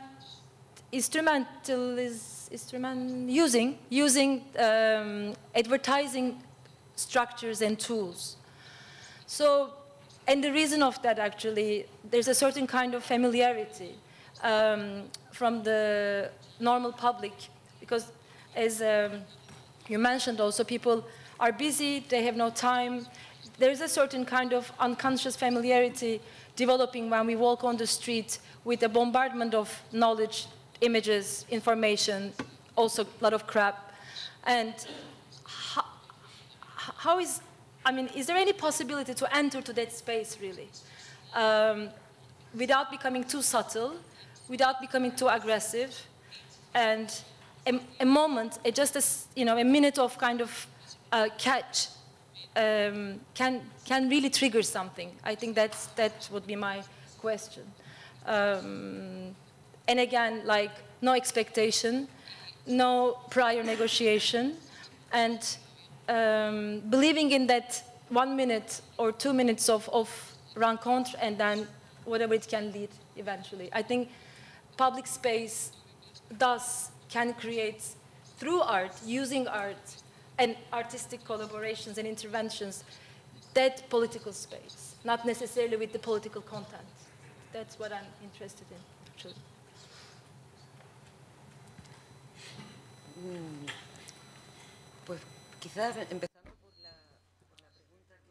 Well, I could start with Emma's question of working in the public space. We are used to working in that white cube in institutions, in museums, but working in the public space with the current constant bombardment of pictures, particularly in the metro, in the subway, we were wondering, how can we intervene there? How can we slow down the reading? Because usually advertising messages are made for a glimpse. Our space is titled Golden Visa, and it's to do with, I don't know whether you know what Golden Visa means. It is precisely that, a visa made of gold that becomes available to you in Spain if you buy a €500,000 house, or if you make a considerable investment in public bonds. That visa that you achieve is called the Golden Visa. So we wanted to use that name and use it in English. Because in Spanish, when you say visa, it's just a credit card that actually you can use to buy things.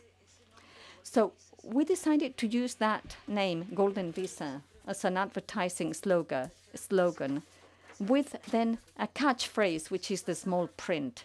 If you walk by just quickly, you're just surprised at that name and the pictures, which seem to be not related. All our advertising, all the pictures come from the media. The only thing we've done is we have combined them in a new way, creating tension, leading people to wonder. So if you just walk by quickly, you might consider that that's just an ad. But then you're left wondering and you think, oh, hang on a sec. And then you read the small print. It's like the small print in a contract. So you stop, think about it, and you find a third reading. This Golden Visa law, it's supposedly called the Entrepreneur's Law. It was legalized here in 2013, right after the economic crisis, to allow that influx of capital. So you make that investment or you buy that house and you immediately get the visa. So we wanted to question how easy it is for rich people to get that visa, because the state is going to give it to you immediately, but it's not going to give it to political or economic refugees. So we wanted to play with that tension in our 10 interventions in the metro station in Plaza de España. All the ads can be read linearly, starting from the beginning, and you sort of the meaning mounts up. But it's also interesting because they are separated from one another by other ads. So there is a fourth reading which goes beyond our control, which we find very rich and interesting as a reading. I'm just going to pass it on to Ramon because I would just repeat what has been so beautifully described. So I'll wait for the next round of questions. Hi, and apologies for being late. If I were to tell you my whole story, you might understand, but I don't have the time right now.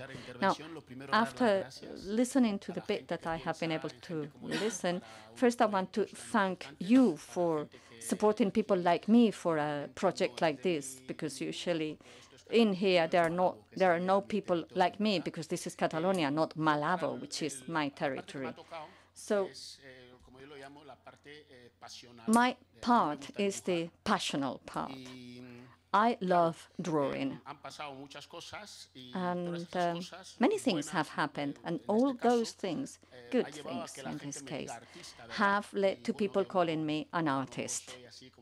I don't know that I would call myself an artist, but I can certainly understand the works, the representations, the artistic images, representations and works I have come across in newspapers and magazines and out in the street. So for me, that was my work, to read, to understand how other people move and work beyond my own navel. So as a drawer, as an artist, as a draftsman, sometimes I am given interesting commissions, like in this case. The other day I went to Diagonal, where my work is exposed, and I was amazed. I was absolutely amazed. It's not just the initiative, the intention. When I see my work there, I think of my mum. I thought, wow, wouldn't it be amazing to have my mum here? She would say, wow, you've come a long way, my boy. So for me, this creates a feeling of naivety, of innocence, which is what I feel when I express myself. Now, the work you can see in Diagonal, which is my station, is to do with my doubts, the doubts that assault me. I think that many of those doubts, when I portray them on Twitter or Facebook, sometimes I am assaulted, bullied, harassed. I mean, they're just doubts. You know, I wake up, they're doubts. I go to sleep, I still have doubts. And those doubts lead me to, when I am asked to talk about migrants or refugees, they multiply themselves, they become more doubts. I mean, what can I tell you? Living in a city like Barcelona, which is very advanced, what can I tell other people who live in other realities? But all my doubts, in the end, push me on and make me then work and see, well, how's my work going to be interpreted? So I accept my own little bit of responsibility. In my work in Diagonal, I start from a very basic point, which is what defines my work, what defines my drawings, which is something that has to be exciting, passionate for me, and then to stick to the subject. When you go to Diagonal, what you find is a series of posters which are part of a larger project which I've been working on for 15 years. Called 218. It's a series of books, 3 comic books with 218 pages each. All of them drawn in such a manner that it would take a lot of explaining. What you're seeing, or what you can see in Diagonal on the 2 walls, is the spine of my project 218. And since I'm generating that spine to then elaborate on it, what I do with those spines is I just generate a line which establishes the path that I perhaps should stick to. But because I am human and therefore imperfect, when I start working on pictures, I am assaulted by doubts. For example, there might be a dog in a balcony, or there could be a German fighter plane from the Second World War, basically in front of a real Senegalese guy.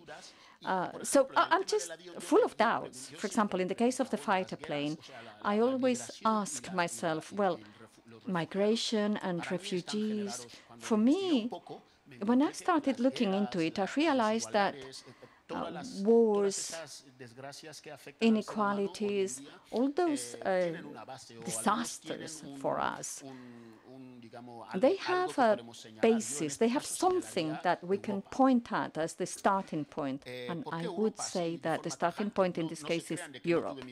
Why Europe? I mean, I came to this after a long, long reflection. But think about it, the last two World Wars, the big wars, came from here, and they were caused by people with interests in places where people have to flee from, because then perhaps somebody wants to change water courses. So the last two big wars were generated here.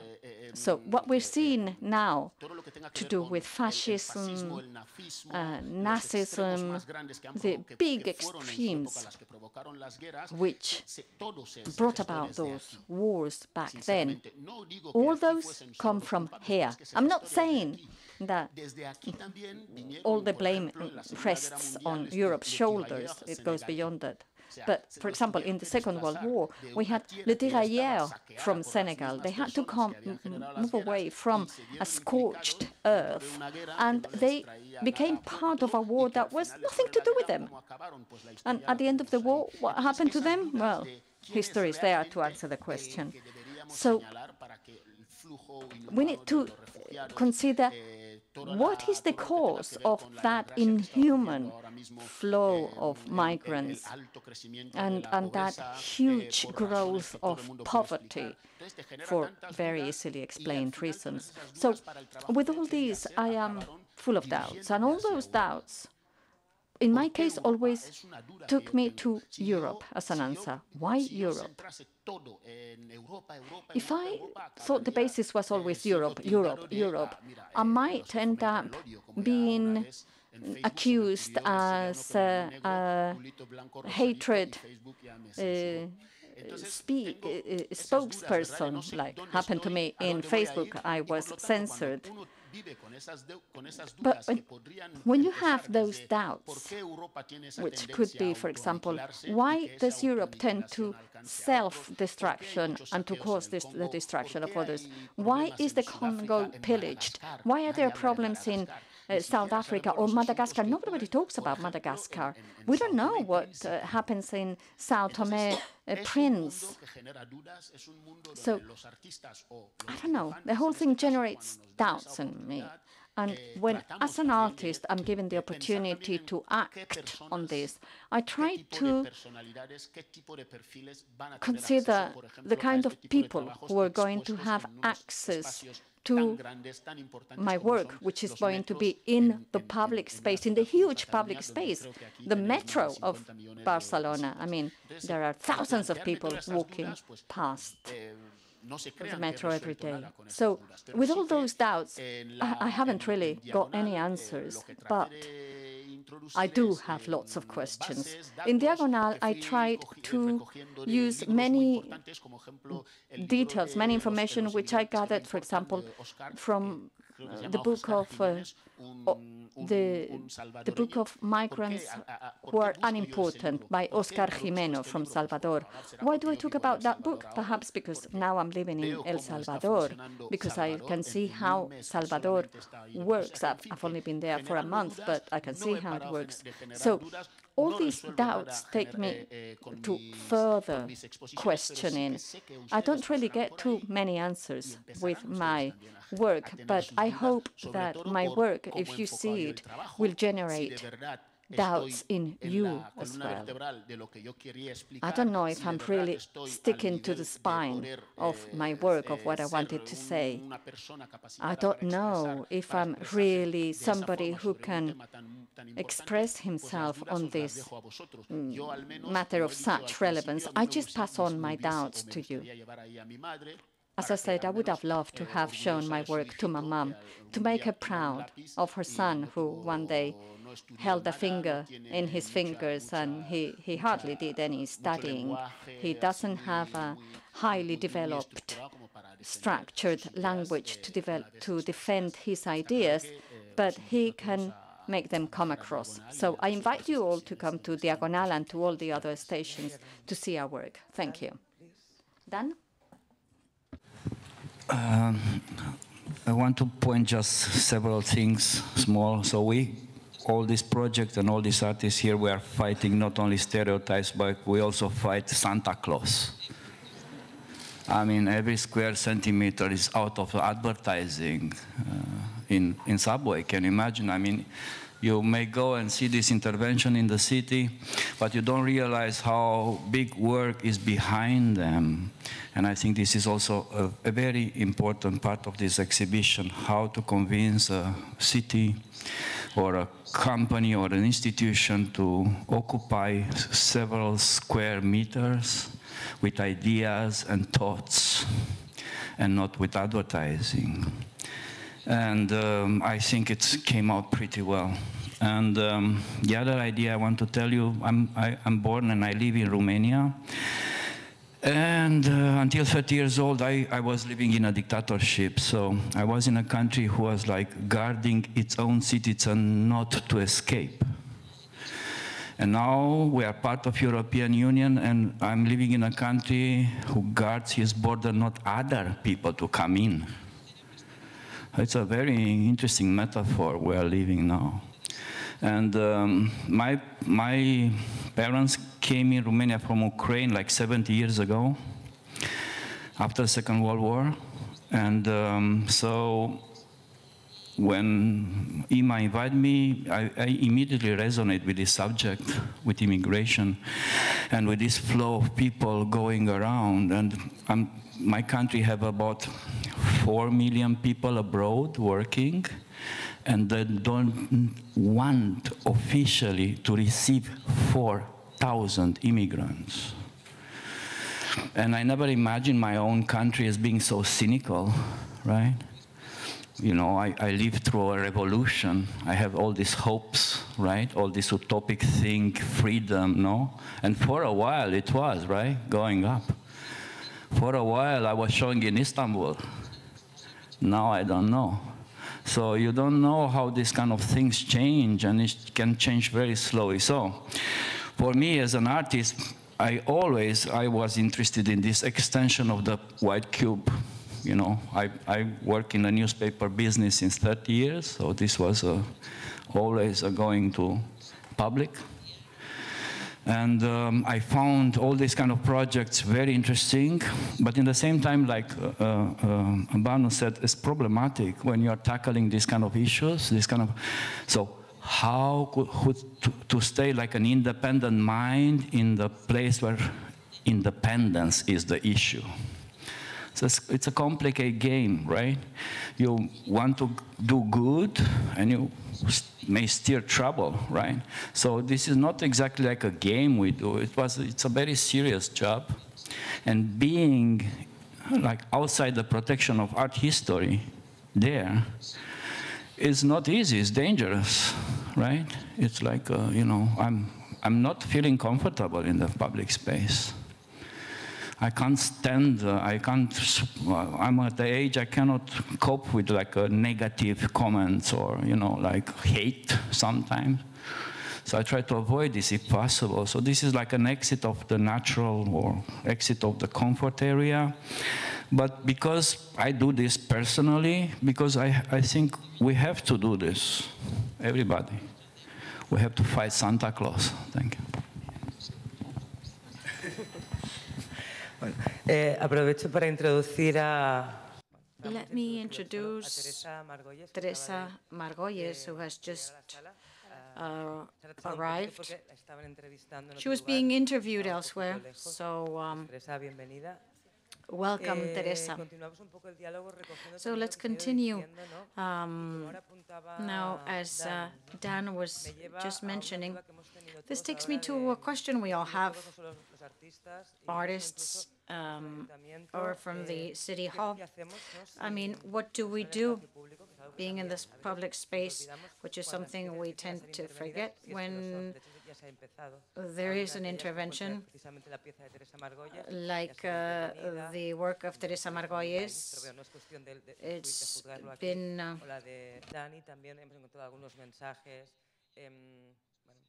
It's been intervened upon. You know, they dialogue, they criticize, or they intervene upon. So the question is, what do we do? Should we just leave it as it is? Or shall we take all these interventions? And I want to say that anything that we do is part of this dialogue we're trying to establish, or this look we're looking for in others. We want to look at the work done not just the first day, but constantly. Everything that the citizens have wanted to have. I think it's a very interesting metaphor of the reality we face. But we need a second reading on these ideas that guide us all. Another thing is to think of migration not just as something that happens to others. I think we are in a world in which migration is something constant, part of any contemporary society, wherever you are in the planet. For whatever reason, wars, man-derived reasons, or, the planet. Either we all consider our planet as a common responsibility, or we will be doomed. Not just what has happened in Spain, I think it's something important how you see the future. In this sense, as we've heard in artistic creation, there's very much to say, and we have all the projects to support that. Around this, I'll give the floor to Teresa. Her project is very much focalized on a very specific moment in Cúcuta, in the border between Venezuela and Colombia. Can you tell us a little bit about the process, what happened? Yes, apologies for being late. I was being interviewed. We were talking about the displacement, how we're being displaced. I was invited to Cúcuta for the Bienal in the south, and I went to the border. I decided to work in the migration on the bridge connecting Venezuela and Colombia. The idea was to speak of their work, their sweat, as they crossed over the bridge. People would find themselves in the La Parada, it was called. They came with nothing, just what they carried on them. That's the first effort they have, on the bridge itself. So I wanted to work with that sweat, those efforts. I asked for their T-shirts to take some pictures. I asked them to give me their T-shirts. The work is called La Entrega, the delivery. They gave me that, and in exchange for the T-shirt, I gave them some food, and I put the T-shirt in a plastic bag with their names. This phase of the pictures, what I liked here, or what I intended to have, was a public space of photographies, the photographs, without a set just there, right there, as it was happening, where they could see how I was taking the photographs. I tried it with a large Nikon, so they could see that I was working. I didn't want to do it with a cell phone. I wanted to do it with a large camera. I said their photographs would be part of a work of art. They were aware that they were going to be a work of art, and these images were going to be shown outside of Colombia. I was going to bring them to Europe, and when I was invited to participate, I thought I should do them in real size, so that wanderers in the subway would feel they could relate. You know, we could have the look, the gaze of the bystanders and the people in the pictures. I thought that they could be vandalized, but not maybe at Christmas time, that they wouldn't be taken as advertisement, you know? So I said, I hope they don't think this is a Benetton ad. Since it was 3 photographs, first, you know, they were looking with dignity. I wanted to show that they had courage and dignity. And then as they took off their shirts, you know, they are offering, as a migrant, you know what they are offering the country that they are fleeing to. You're just a piece of flesh that enters the labor machinery. You're just a piece of sweaty flesh that is going to be disregarded. And the third one is, again, here you are. That was basically the idea. Now, when I go back to Cucuta, I'll take the pictures you sent me, where they have balloons or a title saying, I'm gay, as if that were an offense, or I'm a faggot, or I'm a narco. Stereotypes, because I'm dark-haired, I'm a narco, or I'm a faggot, and that's all I can be. And when I take that, they will be aware that the image was going to speak of all their fellow citizens that were in Venezuela who could not leave. They want to leave, not because they want to be tourists. They're fleeing the country because they're hungry, they're sick, they're afraid, or because they just want to leave. But it's not a tourist trip. And when I go back and show them how they were seen here, how they were perceived in Barcelona, what they wanted to, you know, what that those images turned into. And once we presented the work as an artist, I'm no longer the author. Since it was vandalized, the vandals were also the authors. Some vandalized the pictures. So the message is transformed.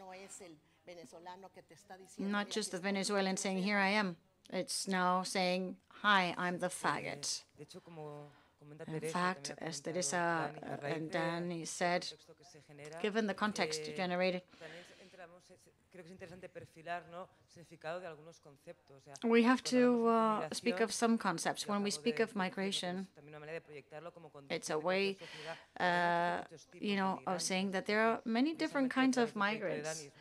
Through Danny's project analyzing the number of migrants in Barcelona, one of the largest communities is the Italian, but they have a VAT number, a European VAT number. When we hear some words, some stigma, all they show is the information that we all handle. As I said in the beginning, there are 3 interventions of local projects, one by Frontera Sur, Sueños Refugiados, and Bueno para Cusco. And through some of these projects, something we propose, taking this information The project is about 8 young refugees who find themselves in a European camp, a refugee camp, and they participate in a photographic workshop.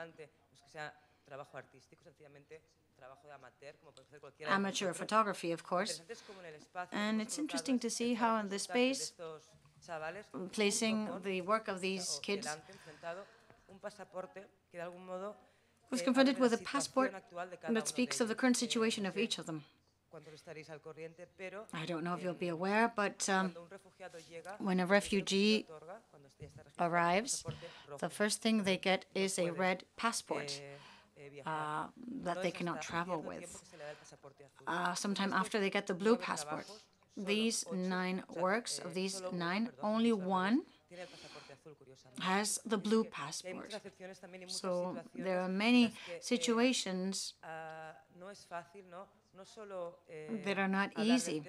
It's not easy to speak of the topic generically because there are many specificities and there are many difficulties that have to do with legislation itself. I also wanted to say that it's as if from Barcelona we speak, we also have to hear about the local problems, like street vendors. When a person arrives and is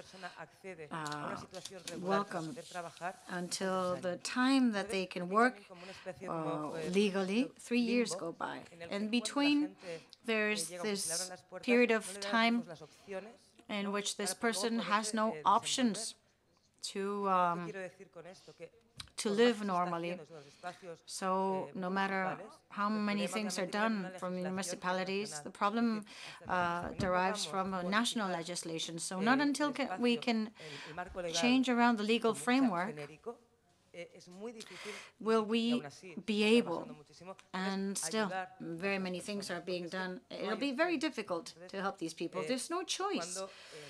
When we enter a space of complaints, what can these people do? I mean, sell drugs or prostitution? Because I'm not speaking of a few days waiting until their situation becomes legal. It's 3 years before they can do anything legally. So they don't have the necessary means to lead a normal life. So I think we are dealing with a very complex space with many specificities, very particular. It's a complex diversity, and it is part of our lives. We cannot turn our backs to that. If we all agree on something, it's the fact that we are all responsible for society that we live in. So either we accept our responsibility and the need to work for that, or we will encounter this problem more fiercely, and we will regret it eventually. I also wanted to give the floor. You live in Paris, for example. You were speaking of the project of the refugee camp that you had been working in.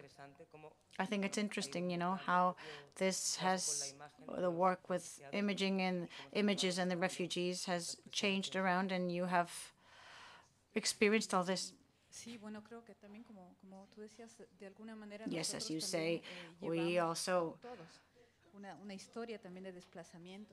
have on our backs a story of displacement. In these stories, something changes when we move around our point of view. We see things differently. The same thing we see differently. Coming from Ecuador, having lived so many years in Paris and having seen how these problems with migration, even in my country, which has gone through enormous problems. There have been many Ecuadorians with great migration after the crisis, after the national currency changed. There was very many people who migrated to Spain, and I remember many would say that they felt ill-treated here in Spain. And we have, a social situation in which there are many migrants from Venezuela, Colombia, Cuba, and Ecuador. And suddenly, it all changes with a wave of violence in my country. Suddenly, this new migration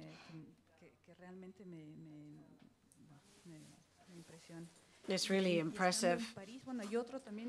And another kind of reaction with all these migrations, everything becomes very institutional. We hear figures all the time. These things just become numbers in the end, and ghosts that end up in these detention centers. I know in Europe there are detention centers, in Spain as well. Many people are unaware of what these detention centers are. There are hundreds in France, for example, which has the largest number of these detention centers for aliens. There's like 40 of these centers. These are places that really don't want to be perceived. The police working there are not very open in that sense. With the story of my country, a story of colonialism and migrations and migratory flows, this institutional attitude says that there's always a certain number of migrants that have to be released every year, a figure which has been growing. And these detention centers I've been working on, one of them was the biggest in the forest in Vincennes. Now the biggest one is in the Toulouse airport, because there are many detention centers in other European countries which are placed around airports. So it is therefore much easier to send these migrants straight back home to their countries of origin. Even these airports, these centers are in areas around the airport where it is not allowed to build, so the conditions they are in is very complicated. In French, we say, when you're not interested in something, you say, that doesn't look at me, literally translated. It's a very common expression, that doesn't appeal to me, in this problem that doesn't interest us, does not look at us,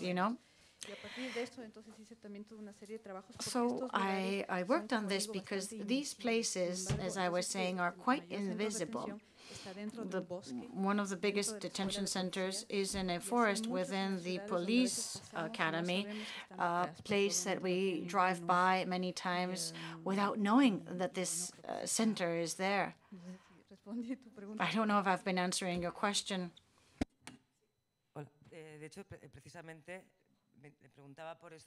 I was asking about this precisely because in these micro actions, or maybe not micro actions, we all are, creating a racist attitude. Even this expression,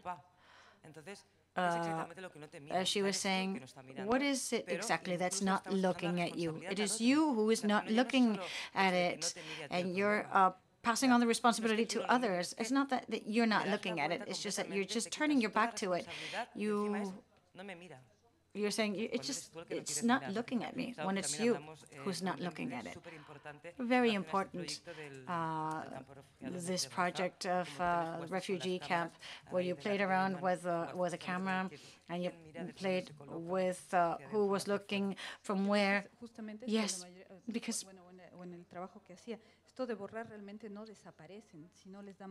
these things don't disappear. It gives it just more visibility. So giving it more exposure, things become more visible, or the opposite. And as we were talking about the media,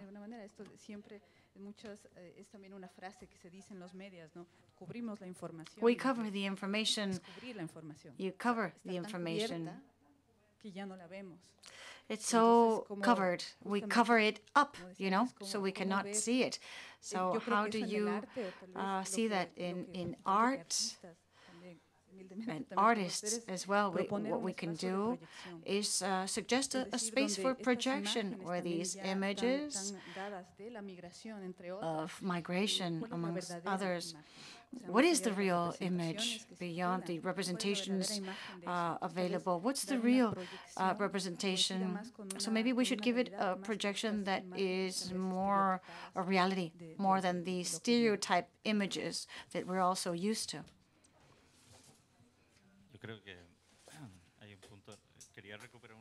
Yes, I'd like to go back to some of the ideas that I've been working on. That metaphor of the public space as a battlefield, so to speak. Speaking of the work that we're doing, only developing the cracks in the system, a system that is more and more sophisticated, and where the public space should be a space of confrontation of, you know, politics, something that has to be conquered at all times. And it seems as if you're in a constant struggle, a position in which you're working in those cracks to have an impact on the system. And I think one of the most important processes that has to do with one of the most powerful images that we can remember is that image, that world map created of the Spanish Empire, defining exactly where the borders are, and which for over 500 years was one of the most powerful images. Spaniards, you know, for Spaniards it was easier because just putting your finger on the blackboard, we immediately identify Spain and Portugal, and north and south, you know, the rest of the planet would be.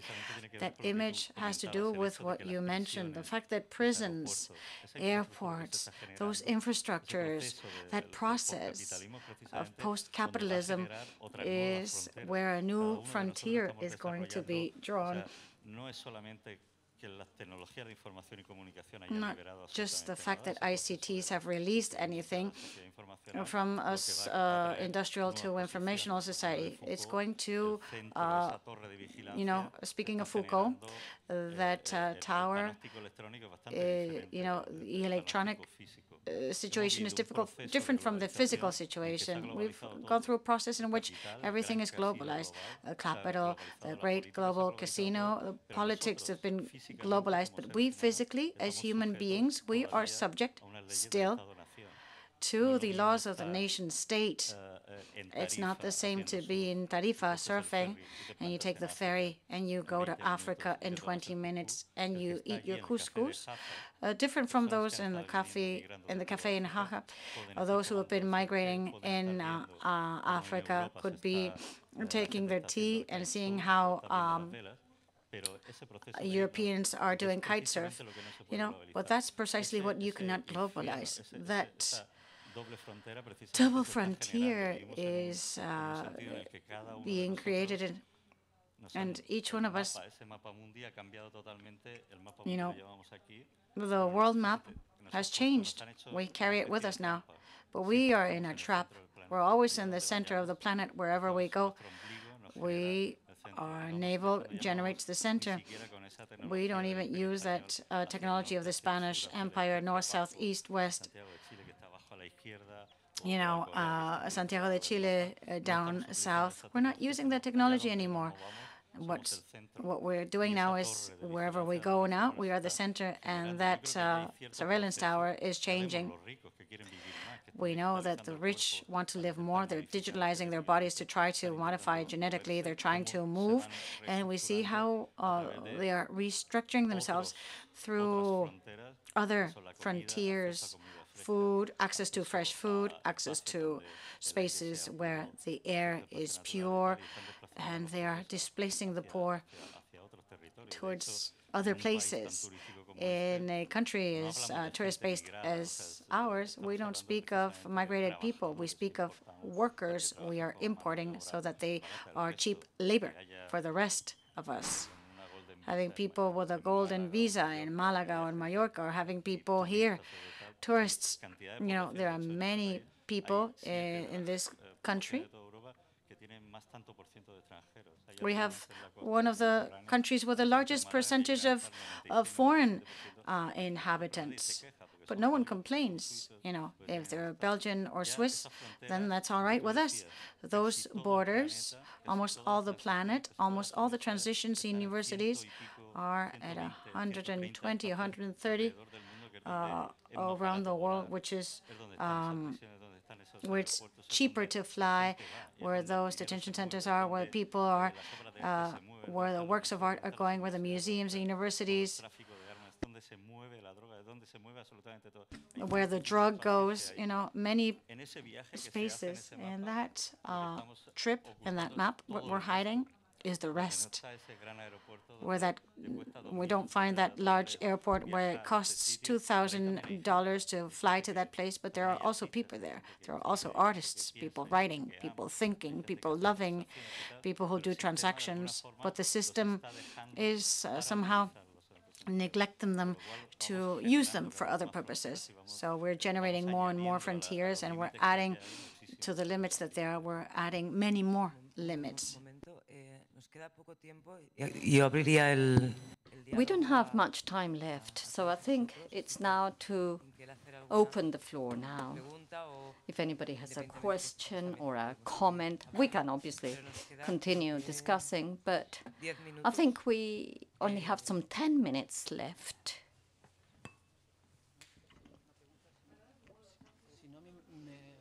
Well, I don't know if there are any questions, but if there aren't, I'd love to mention a couple of points which have already appeared in our conversation. One of them, which is always there, which is that of the efficacy or the relevance of our work. Since we don't act on reality, but rather in the field of representation. Now, the subjects that have been mentioned, which I'd like to allude to, are the references made to the white box, the white cube, as a reference to galleries, museums, which indeed code any discourse, any message that may be issued within those walls. But I don't think we should give up that space. I think all space can be used as a space for resistance, as a space to face up to fascism in its most brutal expression or its most colorful expression of individual consumerism. Just as I find that there are other spaces that can be used in the academic sphere or even inside political institutions, I think that we don't have to dismiss the immediacy of those results just because we work on pictures or pictures work at a different rhythm. When we stand up for the use of the public space, we also tend to fall in a kind of idealization, saying that the street is freedom. Well, the street, the space that we still call public space, the area that is most coveted because it can be economically exploited, is just as coded as a museum or the walls of a gallery. They're perfectly occupied, basically occupied by advertising messages.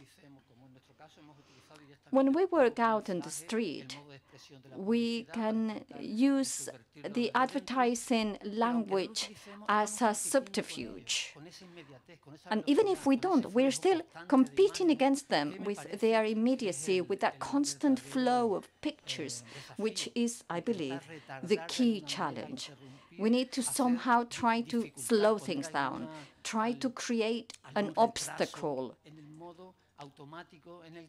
something that might wake people up and make them react in a different way from their automatic digestion of pictures, and help us reflect on what's fair, what's not fair, or about the grandiloquent language that Europe uses somehow to protect us. In our scope of work, this is very important because our language, pictures in particular, build the world we live in.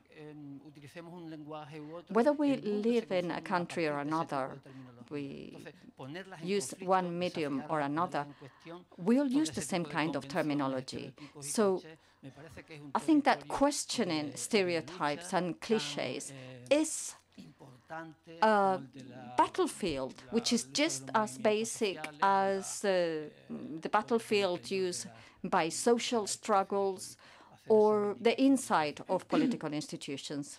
I just wanted to mention that.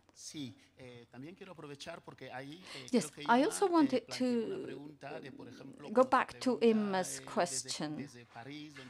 You were saying, well, from Paris, where you work, we were talking about the CIEs, those internment centers. That's an important key that could be discussed. Well, I'm the only black one around here. I'm the only African. The people who cross the Mediterranean are people like me, and many are wonderful artists, and they end up buried in the Mediterranean. I have been developing my passion for drawing from a country where, the most beautiful thing I can say about my country and Spain is that Spain colonized my country for a long time. But there you go.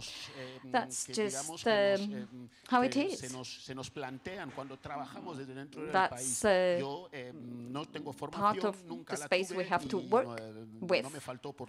I've never had training, but I have never lacked opportunities, because drawing allows you to portray what you see. For example, coming from Equatorial Guinea, a colonial country, Spanish as our official language. Well, Equatorial Guinea saw the famous oil boom in the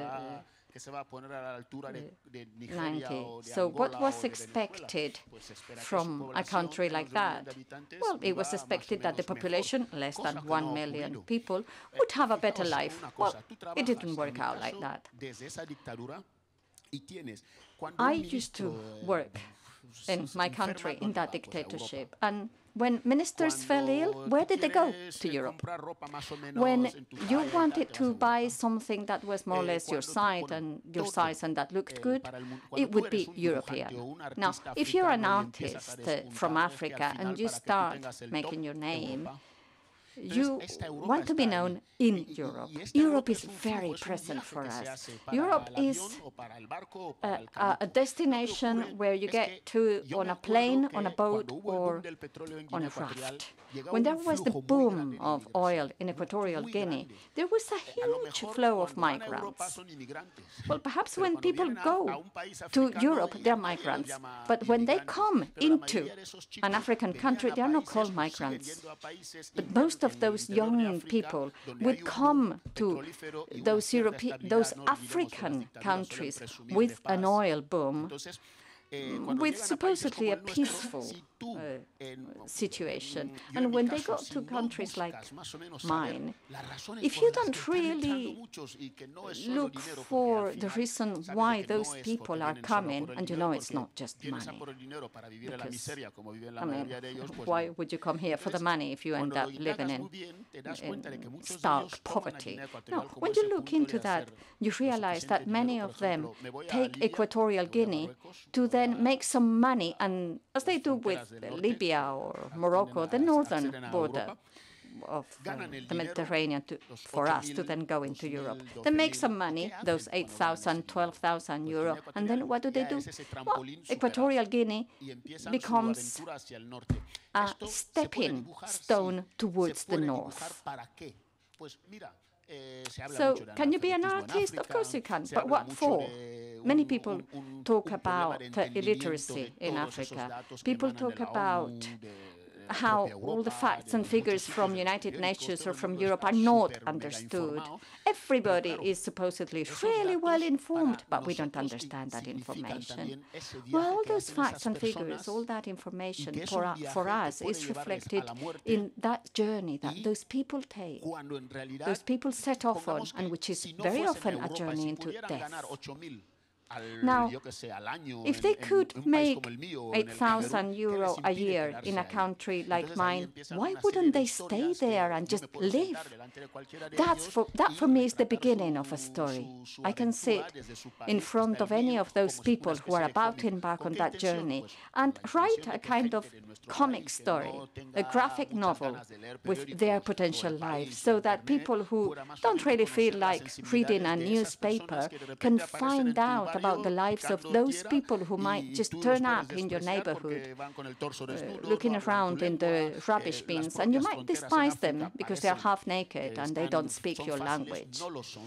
You might think that the borders within Africa are easy to cross. Not at all. The European continent, thanks to the education we were given, is one of the big believers in borders. And all the struggle of Europe with all their division and all their fights, we've seen that in Africa. Now, I'm only an artist. I can only reflect things. I can only portray reality. I don't talk about Tintin or Superman. I talk about a little migrant boy who starts on a journey onto Europe, and I tell about his adventures as if they were Tintins. Now, Africa can also have its own migrants. There are many people, there are many areas in Africa which are better off, and we also have our own responsibility, and I try to shoulder my bit every day.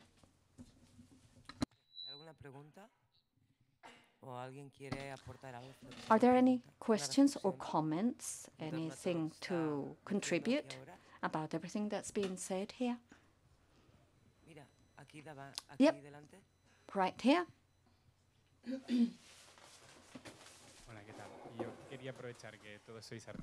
Hi, I wanted to make the most, since you're all artists, and I wanted to ask you, I wonder what amount of blame is there? I mean, are artists doing enough? I'm perhaps thinking more about popular art, but the lives of migrants are really worthy of novels, and I see very little portrayal of those lives, very little works of art based on the lives of migrants, and I think they're really worthy of some depiction as a tragedy, as a comedy, as human life. So what do you think, you as artists, are you doing enough? I don't mean just individually, each of you, but rather, you know, the body of artists. I don't really know many artists, so I'd like, since you're here, I thought I would ask you. Bueno, es que, Teresa, es que hablar ni siquiera yo puedo tomar la voz por los colegas, ¿no? I'm not sure I can speak on behalf of everybody. ¿Estamos haciendo lo suficiente? Seguramente no. But you ask if we're doing enough. I suppose not. But if you asked any other community, I'd say no. I mean, are doctors doing enough? Are architects doing enough? I don't think so. So I don't think that as a community we are particularly... Yo creo que tiene más que ver seguramente. I think. Bueno, es que hablaríamos de estructuras, porque I don't know. We could talk about structures, because at the end of the day we just do our work, but el mercado del arte, que no tiene nada que ver seguramente. The art world, the art market, which is perhaps very abstract for us, is complicated. No lo sé, the way it is, I don't know, institutionalized.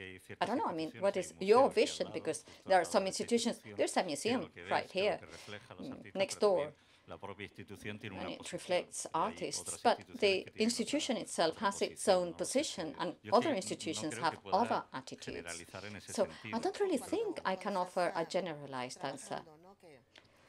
Or when you work as an artist, you're there with your camera in front of that exodus, that crowd leaving the country. The bridge Simón Bolívar was blocked by the amount of people leaving between Venezuela and Colombia.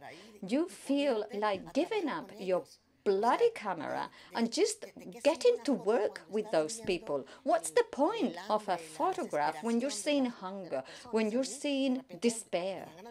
I really wanted to give up my camera and just become an activist, because our work is going to what? End up in the white box, in the street? I mean, really, I felt useless when faced with this exodus.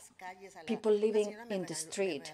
There was a lady who wanted to give me her daughter away. In Colombia, she said, "You take her because she's going to die." I mean, what could I do? Should I take her? And you are left with just a little SD card for pictures. We are doing more than necessary. Maybe we are doing already too much. And sometimes representation is a problem. You know, you feed the spectacle. And so portraying a story of a migrant, actually you can really, you know, create this, you know, you can use or you can instrumentalize that life. And that doesn't necessarily change the cause of that displacement. You know, it's not really about responding immediately to that situation. So we also work as artists in complicity with, you know, with the capital, with the, you know, patrons, and with the resources of the, you know, the biennials. And it's already, there is like an over surplus production, and which we support, you know, and we are kind of in collaboration with a lot of causes, like creating that very contested collaborations, actually. And not necessarily, you know, for example, I don't want to be, you know, sometimes I have to respond in such a way, like Teresa was saying, not with my camera as a person, and not document, not being busy to represent that eventually.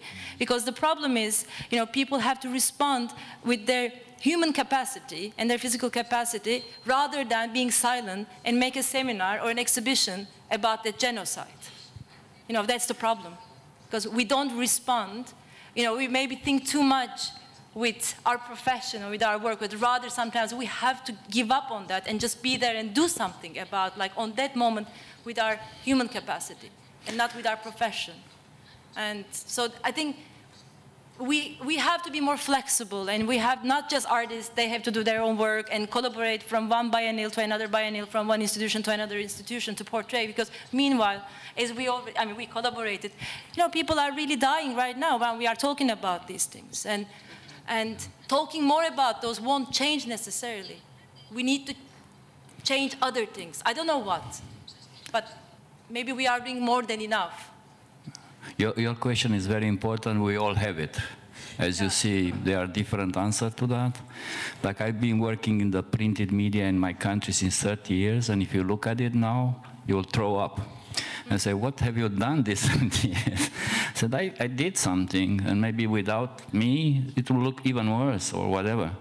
I spent all my life, like a professional artist, like more than 35 years, to work for this kind of projects. So that's what I do. Like, I put all my life on the line. But I agree with Teresa. There's this moment I say, well, just fuck off. I mean, I'm nobody, I can't do nothing. So you just stop and just go somewhere else. But we have these doubts, you just heard. You have this constantly. Every project, every hour, we have these doubts. We try to do things. And that's in a way, this project is so good, because even strategically, you know, everybody today is obsessed by public. How many numbers you as an artist are producing, right? So, if you count the metro in Barcelona, we are producing more public than Furia Roja, no? So imagine, I mean, it's the way how we look at things, right? I think in the definition of artist, I believe, and I'm not an activist, this is something else. I believe we have to do what we can with what we have and do the best. And also, yeah, fighting for the spaces, White Cube or whatever museum, and fighting for this kind of enlarging this possibility. And you see, we are from all kind of countries and all kind of experiences. And put this together, I think is pretty important. Well, and we did a show. Question is, can we do it next year? Sí, una última. Just one last thing, apologies for the noise. We also have to bear in mind that, yes, we have the public space, the museum, the white box, but what we see often is just the artistic work of an imperfect being. I mean, an artist is just a flawed human with its ups and downs, pros and cons. So when you present your work, it might be liked or disliked, but you are hopefully always going to leave a seed of something. There's always going to be a part of your life in that work. And it's hopefully going to make people discuss and think. My mother used to say, if you live in shit, don't dream of shit. I think that sometimes I live in a world full of shit, but I dream of living on Mars, and we're just holding on here. We're doing our best. Well, thank you all. Thank you for your interest in tackling the project, and thank you for your passion. The moment we approached you, we had an immediate yes, an unconditional desire to contribute, and that was great. So the conversation doesn't end here. We are inviting you all to come and see the work. There are going to be two groups. I think they're organized outside. The artists will accompany us to visit some of the stations, 4 in one group, 4 in another. So we'll continue this conversation in a minute, and we'll do it sitting side by side. Thank you.